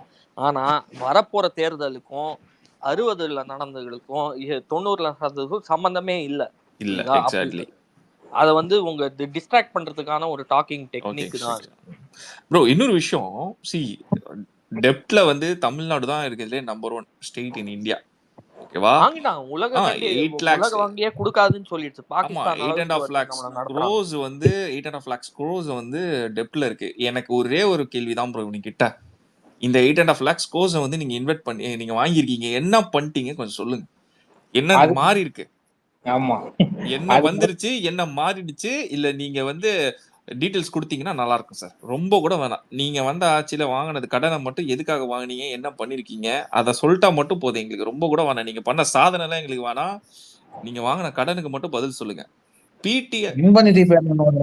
பிடிஆர் சொல்றாரு இதுல வந்து பயங்கர ஸ்கேம் ஓடிட்டு இருக்கு. 20,000 crores வந்து மந்த்லி பேசிஸ்ல ரிவைஸ் ஆயிட்டே இருக்கு, எங்க போகுதுன்னே தெரியல அப்படின்றாரு ஊழல்ல, இதுல மது ஒழிப்புல. ஆனா இவங்க வந்து அவரை வந்து தூக்கிட்டாங்க இதுல இருந்து, பினான்ஸ்ல இருந்து. இன்னொரு ஸ்பேஸ்ல ஒரு கருத்து சொன்னாங்க. அதுல ஒரு விதத்துக்கு நான் நியாயம் கூட ஒத்துக்கிறேன். நீங்க வந்து இன்ப நிதியை எப்படி விமர்சிக்கலாம், அவர் வந்து அரசியல்லையே இல்ல, அவர் வந்து 18 கம்மியான்னு நினைக்கிறேன், அவர்லாம் நீங்க இது பண்ணக்கூடாதுன்னு. சரிங்க, உங்க கட்சியில ஒருத்தர் வந்து தாவேகாவோட ஃபுல் ஃபார்ம் என்னன்னு ஒரு விளக்கம் சொன்னாரு. அதுக்கப்புறம் விஜயோட தனியார் வாழ்க்கையை விமர்சிக்கிறதுக்கு நீங்க வந்து ஒரு கூட்டமே வச்சிருக்கீங்க. அரசியலுக்கு அப்பாற்பட்ட விஜயோட குடும்பத்தை நீங்க எப்பவுமே 24 மணி நேரமும் ஒரு குடும்ப வாழ்க்கை அது இதுன்னு விமர்சிக்கிறீங்களா? நீங்கெல்லாம் வந்து நாகரிகத்தை பத்தி பேசலாமா? நீங்க வந்து மாரல்ஸ பத்தி லெக்சர் பண்ணலாமா? ஏங்க உங்க முதலமைச்சரே சொல்றாருங்க அவன் இவனு, ஆமா நீங்க எப்படிங்க அதை பத்தி பேசலாம்?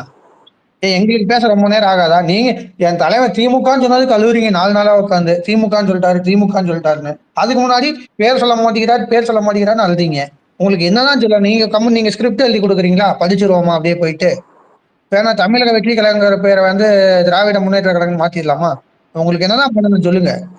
இவங்களுக்கு தெரிஞ்சதே அதாங்க, தனிப்பட்ட தாக்குதல் மட்டும் தான் இவங்களுக்கு தெரியும். அதுதான் அரசியல்னே இத்தனை காலம் பண்ணிட்டே இருந்திருக்காங்க. இது இப்போ இல்ல, எம்ஜிஆர் காலத்துல இருந்தே இதான் நடந்துட்டு இருக்குன்னு சொல்றாங்க.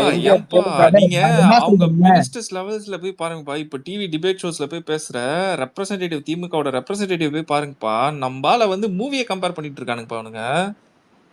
எவ்வளவு அறிவாளியா இருக்கானுங்க பாரு.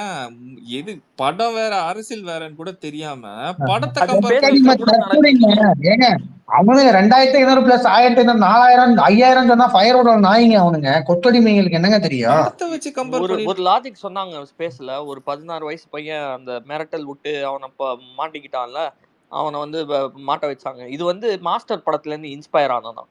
ஆமா நான் கேள்விப்பட்டேன். அதான் வந்து ஜூனியல் கேசஸ் அப்படின்னு சொல்லி பேசினானுங்க. நான் என்ன கேக்குறேன்னா, கொஞ்சம் அறிவு இருந்தா நீ பேசலாம், இல்லன்னா நீ தயவு செஞ்சு பேசாத. நீ இப்ப பேசுறல்ல ஒரு விஷயத்த, விஜய் தான் இது பண்ண சொன்னாரு, அதனாலதான் வந்து இப்படி ஆயிடுச்சு, இப்படி பண்றதுக்கெல்லாம் இவனுங்களுக்கு மூல காரணம், இப்படி அப்படி நீ சொல்றல, நான் அதை தான் தெளிவா கேக்குறேன். அப்ப படமும் அரசியலும் ஒண்ணு அவனுக்கு? அவங்களோட துணை முதலமைச்சர் வந்து சினிமா துறையை சார்ந்தவர் தானே. 17 வெற்றி படத்தை கொடுத்துட்டு அரசியல் களத்துல இறங்கினாரு துணை முதலமைச்சர். அப்போ நம்ம ஒண்ணுதான் ப்ரோ கேட்க தோணுது எனக்கு. நம்ம ஸ்பேஸோட ரெஸ்பெக்டாகனா அவர் வந்து ஒரு படத்துல கிளீவேஜ் பாப்பாரு, அப்புறம் பசங்க எல்லாரையும் பார்க்க சொல்றாரா டிஎம்கேவை? லாலா கடசாந்தின் பாடுபாடு இல்ல நான் கேக்குறேன், நீ என்ன சொல்ல வர? சினிமான்னு வந்தா எல்லா படமும் காவியம், பிளாக் பஸ்டர். 17 வெற்றி படம் கொடுத்துட்டு வந்திருக்காருங்க. இல்ல எனக்கு இன்னொருத்தர் சொல்லிருக்காரு, ஒரு டிஎம்கே அமைச்சர், உதயநிதி படத்துல எல்லா கருத்து இருக்குமா, நம்பால் படத்துல எந்த கருத்தும் இருக்காதான். நல்லா பருப்பு இருக்கும் கடைய, உங்களுக்கு நல்லா பள்ளி கல்வித்துறை அமைச்சர் தான் சொல்லியிருக்காரு இது. அவரு பள்ளி கல்வித்துறை அமைச்சர் இல்லைங்க, அவரு உதயநிதி ஃபேன் கிளப் லீடருங்க. என்னங்க நீங்க மாத்தி மாத்தி பேசுறீங்க? ஆமா ஆமா ஆமா அவரு ஃபேன் கிளப் லீடருங்க. எனக்கு ஒரே ஒரு டவுட், இதை மட்டும் கிளியர் பண்ணுங்களேன். அதுக்கு தெரியல நம்ம தப்பு பண்றோமா சரி பண்றோமா அப்படின்னு. இவங்களுக்கு எப்படி தூக்கம் வருது நைட்டு? நம்ம வாங்குற நம்ம கட்டுற வரி பணத்துல ஓசில காத்து வாங்குறாங்க, ஏசி காத்து. இப்போ நம்ம பாணியிலே சொல்றேன் பாருங்களேன். இப்போ வந்து நம்ம லியோ படம் கோட் எடுத்துக்கோங்க. கோட் படம் வந்து பிளாக் பஸ்டரு 450 கோடி. ப்ரொடியூசர் வந்து ஆபீஷியலா சொல்லிட்டாங்க, நம்ம கொண்டாடலாம், படத்தை கொண்டாடலாம், தலைவரை கொண்டாடலாம், போய் நிம்மதியா தூங்குறோம்.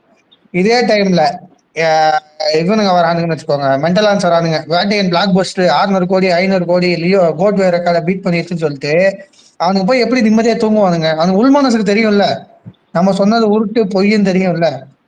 அதே சினாரியா தானே இவனுங்களுக்கும். நாங்க மக்களுக்கு நல்லது பண்ணிட்டோம், மக்களுக்கு அது பண்ணிட்டோம் இது பண்ணிட்டோம்னு சொல்லிட்டு எப்படி இவங்க தூங்குறானுங்க நைட்டு? இதுக்கு கரெக்டான பதில் இதுக்கு ஒரே ஆள் இந்த ஸ்பேஸ்ல கொடுக்கணும். அலெக்ஸ் சொல்றேன்.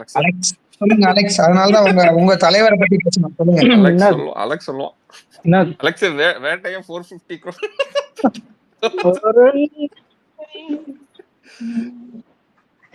அலெக்ஸ் கரெக்டா சொல்லலாம். சொல்லு அலெக்ஸ். இல்ல சங்கர் சிமெண்ட்ல கட்டின அசம்பிளி நல்லா அமையற மாதிரி இது எப்படின்னா, கோட்டு கலெக்ஷன் அப்படியே தூக்கி வேட்டையன் கலெக்ஷன் அப்படியே தூக்கி கோட்ல வச்சிட்டா ரொம்ப நல்லா இருக்கும். 200 கோடி கோட்டு இல்லைதான் சொல்றேன். ஒரு மனசாட்சி ஒண்ணு இருக்கு. இப்போ 200 கோடி நான் என் 1 லட்ச ரூபாய் பணம் இருக்குன்னு சொல்றதுக்கும் நான் கையில வச்சிருக்கிறதுக்கு வித்தியாசம் இருக்குல்ல. நான் வச்சிருக்கேன் சொன்னா என்கிட்ட இருக்குங்கிறது ஆயிராதுல்ல. இவனுக்கு அதை தானே இப்ப பண்ணிட்டு இருக்கானுங்க. நான் மக்களுக்கு அதை பண்ணிட்டோம், பெண்களுக்கு அதை பண்ணிட்டோம், இதை பண்ணிட்டோம், அதை பண்ணிட்டோம். யாருக்கு பண்ண சொல்லு? இவங்க இவ்வளவு விமர்சிக்கிறாங்களே ப்ரோ விஜய, இது இப்ப வராருன்ட்டு. அமலும் ரஜினியும் ரஜினி அரசியலுக்கு வரவே இல்லை, வரேன்னு சொல்லிட்டு உடம்பு சரியில்லை, சரி அதுதான் அதுல விமர்சிக்கலாம். அரசியலுக்கு வர்றது எல்லா மக்களுக்குமே தெரியும். அவங்க எல்லாம் வந்து எப்ப அரசியலுக்கு வரேன் அப்படின்னு சொன்னாங்க? எந்த வயசுல? இவர் இப்ப விஜய் வந்து 50, அவருக்கு இன்னும் நல்லா 25 வருஷம் டாமினண்டா இருக்கலாம், புரியுதுங்களா? 20 வருஷத்துக்கு அவர் வந்து நம்பர் 1 இருக்கலாம். 25 வருஷம் தான் நான் சொல்லுவேன். இப்ப விஜய் ரஜினிகாந்த் வந்து 75ல வந்து படம் நடிச்சிட்டு இருக்காருன்னா விஜயாலையும் முடியும். அந்த டைம்ல விஜய் தான் டாமினண்டா இருப்பாரு. 50ல வராரு ஒருத்தர், அவரோட பீக்ல எல்லாத்தையும் விட்டுட்டு வராருன்னா அவரோட இன்டெகிரிட்டி என்ன? இவங்கெல்லாம் வந்து எப்ப அரசியலுக்கு வந்தாங்க? ரிட்டையர்மெண்ட் அரசியல் பண்ணவங்க யாரு? ரிட்டையர் ஆகிற டைம்ல நான் அரசியல் வரேன்னு சொல்லிட்டு வந்து யாரு? அவங்கள அவங்கெல்லாம் இப்ப உங்க கட்சிக்காரங்க ஆயிட்டாங்க. அவங்களுக்கு ராஜ்யசபா சீட்டு கொடுத்துட்டீங்க கமலுக்கு. ரஜினிக்கு வந்து நீங்க வந்து விமர்சிக்க மாட்டீங்க. ஆனா ஒருத்தர் 50ல வரேன், இன்னும் அவர் நினைச்சா 20, அதெல்லாம் வந்து பேச்சுல ஈஸி ப்ரோ, பேச்சுல ஈஸி. ஆனா அந்த செயல்ல வந்து நான் வரேன், நான் இறங்குறேன், அதான் விரும்மாண்டியில சொன்ன பேசுறது ஈஸி, பேப்பர்ல வந்து கையெழுத்து போடணும்னா அந்த பேனா நடுங்குங்கிற மாதிரி. நடுக்கம் இல்லாம போட்டார். இப்படி சொல்லலாம் சித் ப்ரோ. வாயில 100 ஐஃபில் டவர் கட்டலாம், நிஜத்துல ஒரு கக்கூஸ் கூட கட்ட முடியாதுன்னு. இன்னொன்னு என்னன்னா, டிஎம்கேல ஒரு இன்டெலெக்சுவல் ஸ்பீச்சர் இருக்காரு, சிவாஜி கிருஷ்ணமூர்த்தின்னு சொல்லிட்டு ஒரு இன்டெலெக்சுவல் ஸ்பீச்சர்னு வச்சுக்கோங்களேன். அந்த இன்டெலெக்சுவல் ஸ்பீச் அது அப்படிதான், இப்படி பேசலாம், அதை இப்படி நீங்க எப்படி வேணா வச்சுக்கோங்க. அந்த இன்டெலெக்சுவல் புளுத்தி உதயநிதி வந்து இப்ப வயிற்றுல இருக்கும் போதே அவர் தியாகி ஆயிட்டாருன்னா அங்கேயே நான் முடிஞ்சிச்சு. விட்டுருங்கடா, என்ன அள விடுங்கடா. அவரோட டெம்ப்ளேட் தான் ஆடகம். அதேதான் ப்ரோ. இத்தையும் நான் என்ன நினைச்சேன், அந்த ஆள் நட்சத்திர பேச்சாளர், நல்லா சம்பாதிச்சு நல்லா வீடா கட்டியிருப்பாருன்னா டோனிங்கிற ஒருத்தர் சொன்னாரு இல்லையா, அவர் வந்து இன்னும் ஏதோ ஒரு குடிசை வீட்டுல தான் வாழ்ந்துட்டு இருக்கா. ஆமாம் ப்ரோ. இந்த பொழப்பு பேசுற பேச்சுக்கு சம்பாதிச்சு பிரதர், நீங்க சொன்னீங்க இல்லையா இந்த மாதிரி விஜய் வந்து இப்ப புதுசா வராரு.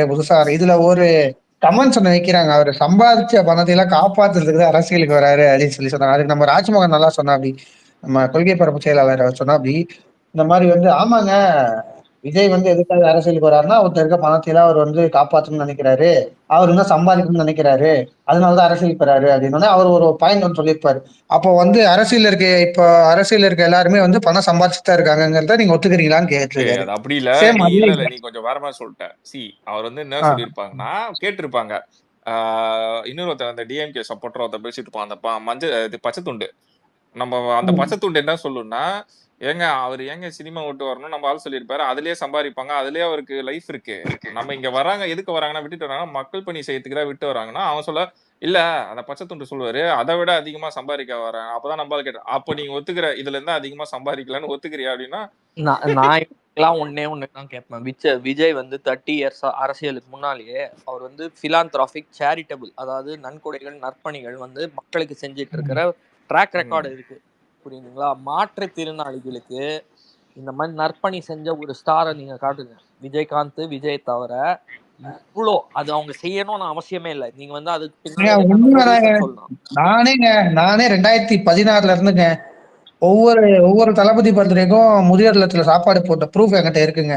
போய் திமுக ரசிகனா இருந்தா நீ சமுதாயத்துல போய் நல்லது செய்யணும், மறக்கப்பட்ட மனிதருக்கும் மறக்கப்பட்ட பெண்ணுக்கும் நீ ஏதாவது செய்யணும். ஃபர்காட்டன் மேன் ஃபர்காட்டன் உமன் சொல்லுவாங்க இங்க, அவங்களுக்கு நீ ஏதாவது பண்ணும். சமுதாயத்துல ரொம்ப கீழே இருக்காங்களா, எழுந்து கூட நட முடியும். பால் ரொட்டி திட்டம்னு கொண்டு வந்தாருங்க விஜய், அவரோட விஜய் மக்கள் இயக்கத்துல. பால் ரொட்டி திட்டம்னா என்ன, இந்த மழை வெள்ளத்துல பாதிக்கப்பட்டப்போ கூட இவங்க நற்பணி இயக்கங்கள்லாம் போய் வந்து கொஞ்சம் ரிலீஃப் கொடுக்கலாம் அப்படின்னு சொன்னப்போ திமுக கவுன்சிலர்லாம் நீங்க வந்து எப்படி எங்க ஏரியால நிதி நிவாரணம் கொடுக்கலாம் அப்படின்னு வந்து கேட்க ஆரம்பிச்சிட்டான்.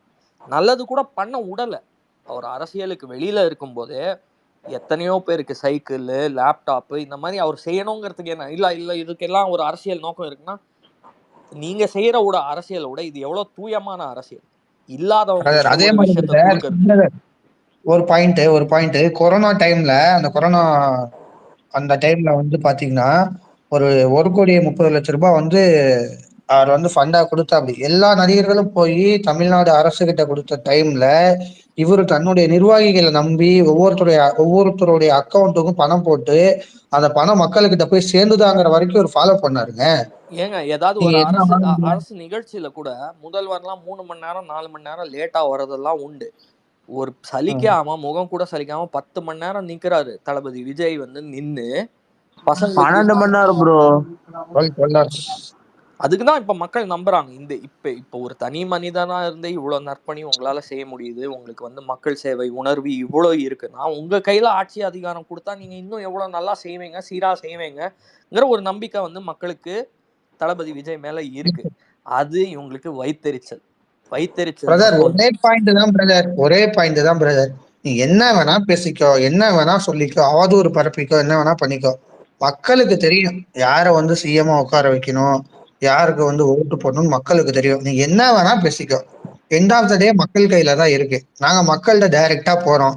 அவங்க எங்களை பிடிச்சா ஏத்துக்கிறாங்க, பிடிக்கலையா அவங்களுக்கு பிடிக்கிற மாதிரி நாங்க நடந்துக்க போறோம். ஆமா, இங்க இதுல எல்லாமே எவனுக்கு பதில் பண்ண அவசியமே கிடையாது.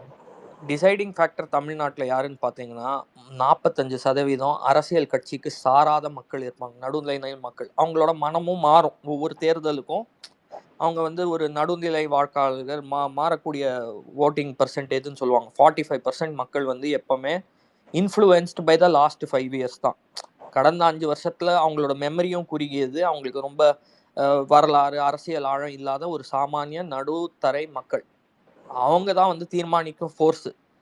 இப்ப எல்லா கலாட்டா பிஹைண்ட் வுட்ஸ் இவங்கெல்லாம் போய் இந்த பாண்டி பசார்ல எல்லாம் போய் மைக்க பிடிச்சிட்டு நீங்க விஜய்க்கு ஓட்டு போடுவீங்களான்னு அந்த மாதிரி வந்து காணொலிலாம் பாருங்க, எல்லாருமே போடுவோம் போடுவோம் போடுவோம் தான் சொல்றான். அவர் வந்து he has the trust of that unpolitically aligned people. இது திமுகவும் இல்ல அதிமுகவும் இல்ல, நாங்க வந்து கவர்னன்ஸ் பார்த்து வாக்களிக்கக்கூடிய மக்கள் வந்து வெறுத்து போய் அவரை நம்புறாங்க. அது இவங்களுக்கு பயம். எத்தனையோ ஃபேக்டர்ஸ் இவங்க கால்குலேட் பண்றாங்க. இவங்களோட எலெக்ஷன் அனலிஸ்ட் பண்டிட்லாம் பார்த்துட்டு இல்ல, அதுதான் பிரசாந்த் கிஷோர் வந்து இவ்வளோ விமர்சனம் பண்ணாங்களே. 2021 பிரசாந்த் கிஷோர் யாரோட வேலை செஞ்சது? அதே பார்ப்பன பிரசாந்த் கிஷோர் தான் யாரோட வேலை செஞ்சது? உங்களோட தான். உங்களுக்கு தானே வந்து அவரு அக்ரிமெண்ட் போட்டு சைன் பண்ணி வேலை பார்த்தாங்க. நம்ம கூட சும்மா ஜஸ்ட் வந்துட்டு போயிட்டாருங்க. பிரசாந்த் கிஷோர்ல ஒண்ணும் கிடையாது. அவர் அன்னைக்கு ஃபங்க்ஷனுக்கு வந்தாரு, அவ்வளவுதான். இதுக்கப்புறம் அவர் நம்ம இதே கிடையாது. சும்மா அதை வச்சுட்டு மொத்தமாவே பிரசாந்த் கிஷோர் தான் இவருக்கு ஸ்டாட்டிஸ் பண்றாங்க, அது பண்றாங்கன்னு சொல்லிட்டு சும்மா ஊச்சிட்டு இருக்கானுங்க. அத ஒரு நல்ல சகுனமா நான் பாக்குறேன். நினைச்சிட்டு இருக்காங்க விஜய் வந்து விஜய்க்கு வந்து அரசியல் வந்து அவ்வளவுக்கு தெரியாது, அது இதுன்னு நீங்க என்ன வேணா நினைச்சுக்கோங்க. அவரு வந்து ஒரு விஷயத்துல முழுமையா ஈடுபட்டாருன்னா ஜெயிக்காம விட மாட்டாரு. அது எதுவா இருந்தாலும் சரி. உங்களுக்கு 2026 தண்ணி காட்டுவாமா இல்லையான்னு மட்டும் நீங்க பாருங்க. இவால்வும் ஆயிட்டே இருப்பாருங்க. இப்ப 30 வருஷம் சினிமால தளபதி விஜய் மாதிரி தொடர்ச்சியா அவரோட கேரக்டர், அவரோட லுக்கு, அவரோட ஸ்டோரிஸை இவால்வ் பண்ணவங்க யாருமே கிடையாது. அவரை வந்து டிரான்ஸ்ஃபார்ம் ஆகிட்டே இருப்பார். ஒரு 5 வருஷ காலகட்டத்துக்கு ஒரு தடவை அவர் டிரான்ஸ்ஃபார்ம் ஆகிட்டே இருப்பார். அரசியல்லையும் அவர் அதே மாதிரி தான். இப்போ வராருன்னா இப்போ அவர் வந்து ஸ்டேட் முழுவதும் ஒரு பயணம் மேற்கொள்றாருன்னா நீங்க பாருங்க அவர் பண்ண போற அரசியலை. அவர் வந்து இது வரைக்கும் நீங்க இது 13 நிமிஷம் பேச்சுக்கு 3 தடவை பேப்பர் பார்த்துட்டாருன்னா பேசுறீங்கல்ல. அவர் வந்து ஸ்டேட் அப்ப பிரச்சாரம் செய்ய போறாரு. 2 முறை வந்து ஸ்டேட்டை முழுக்க வந்து அவர் சுத்தி வர போறாரு. ஒரே ஒரு பாயாசத்துக்கும் அப்புறம் நம்மள விமர்சனம் பண்ண அல்லுசிலுங்க எல்லாத்துக்கும் ஒரே ஒரு விஷயம் தான், இன்னும் ஒரு மாசம் வெயிட் பண்ணுங்க. உங்க அழுகைகள் பேசுறது ஃபுல்லா கட் சேமிச்சு வச்சுக்கோங்க, முயற்சி பண்ணாதீங்க. அவ்வளவுதான். உங்க பேச்சு கட் ஆயிடுச்சுங்க பிரபாஸ். கட் ஆயிடுச்சு. அதான் அப்ப கேக்குதா பிரதர்? கேக்குது. அதாவது என்னன்னா இந்த பாசிசத்துக்கும் பாயாசத்துக்கும் ஒரே ஒரு விஷயம் மட்டும் சொல்ல விரும்புறேன். என்னன்னா உங்களுடைய கதறல்கள் அழுகைகள்லாம் வந்து இன்னும் கொஞ்ச நாளைக்கு சேமிச்சு வச்சுக்கோங்க. ஏன்னா இன்னும் 1 மாசத்துல வந்து என் தலைவன் ஃபீல்டு ஒர்க்ல இறங்க போறாரு. அதுக்கப்புறம் இன்னும் நிறைய அழுக வேண்டியது. ஆமா, அவர் பிரச்சாரம் செய்வார்ல, ஸ்டேட் முழுக்க அவர் வந்து ஒரு பயணம் மேற்கொள்வாரு.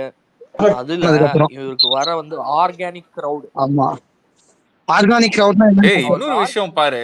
இப்போ மீனவர்களை திரட்டி போராட்டம் பண்றதா நம்ம அனௌன்ஸ்மெண்ட் பண்ணோம், ஓகேவா? அனௌன்ஸ்மெண்ட் வந்திருக்கு. அது வந்து அது என்ன டேட், அது என்னலாம் வாங்கல, தகவலா வந்திருக்கு. அதுக்குள்ள உதயநிதி பத்தியா அங்க மீனவர்களுக்காக நாங்க தான் நிப்போம், அவங்களுக்கு எல்லாமே நாங்க தான், நீங்களும் எங்க கூட துணையா இருப்பீங்க, நாங்க நம்புறோம். சீமான சொல்லிருக்கா நாங்க மீனவர் போராட்டம் பண்ண போறோம், சீமானு சொல்லிருக்கோம். என்னடா அந்த காக்ரோச் அடிச்சு. எப்பெல்லாம் டிஎம்கே வெர்சஸ் டிவிகேன்னு வருதோ அப்பெல்லாம் சீமான் என்ட்ரி கொடுப்பாரு. நீங்க சொல்லுங்க சேது ப்ரோ, சொல்லுங்க. இந்த இது எப்படிமா இருக்கு, ஒரு பாட்டுல வருமே சிங்கம்பலி குறுக்க இந்த கௌசிக் வந்து அந்த மாதிரி சீமானு. இந்த இவன் கௌசிக் கூட இல்லைங்க, கக்குசுங்க. அவன் தான் தட்டி விடுங்க, அவன்லாம் ஒரு ஆள். அவரா அவர் வந்து அவனை விட்டு சட்டம் ஒழுங்கு திருத்த போறீங்களா அப்படின்னு கேட்டுட்டே இருப்பாரு. இந்த டீச்சர் கிட்ட போட்டு கொடுக்குற அந்த கிளாஸ் ரெப் மாதிரி, நீங்க ஏதாவது கலவரம் பண்ண போறீங்களான்னு போட்டு வாங்கிட்டு இருப்பாரு. குடும்ப ஆட்சி இந்தியா முழுக்க இருக்கிற ஒரு ஃபினாமினாங்க குடும்ப ஆட்சி. ஆனா அதுலயே இவங்க தான் வந்து சிறப்பு ரத்தினங்கிறதுக்கு நான் ஒரு உதாரணம் சொல்றேன். எல்லா மாநிலத்திலயும், பெரிய பெரிய மாநிலத்திலயும் அப்பா முதலமைச்சரா இருந்ததும் பையன் திரும்ப அப்பா அரசியல் விட்டு இறங்குனதுக்கு அப்புறம் பையன் வந்து முதலமைச்சரான வாடிக்கை உண்டு. ஆந்திராலையும் சரி, மகாராஷ்டிராலையும் சரி, பல மாநிலங்கள் அந்த மாதிரி நடந்திருக்கு. ஆனா அப்பா சிஎம்மா இருக்கும் போதே பையன் துணை முதலமைச்சரா இருக்கு பாருங்க. இங்க மட்டும்தான். அங்கெல்லாம் அப்பா அரசியல்ல இருந்து விலகிட்டாதான். இப்ப இந்தியன் படத்துல சொல்லுவாங்கல்ல, அந்த ஊர்ல எல்லாம் கடமையை மீறதாண்டா லஞ்சம், இங்க கடமையை செய்யறதுக்கே லஞ்சம்.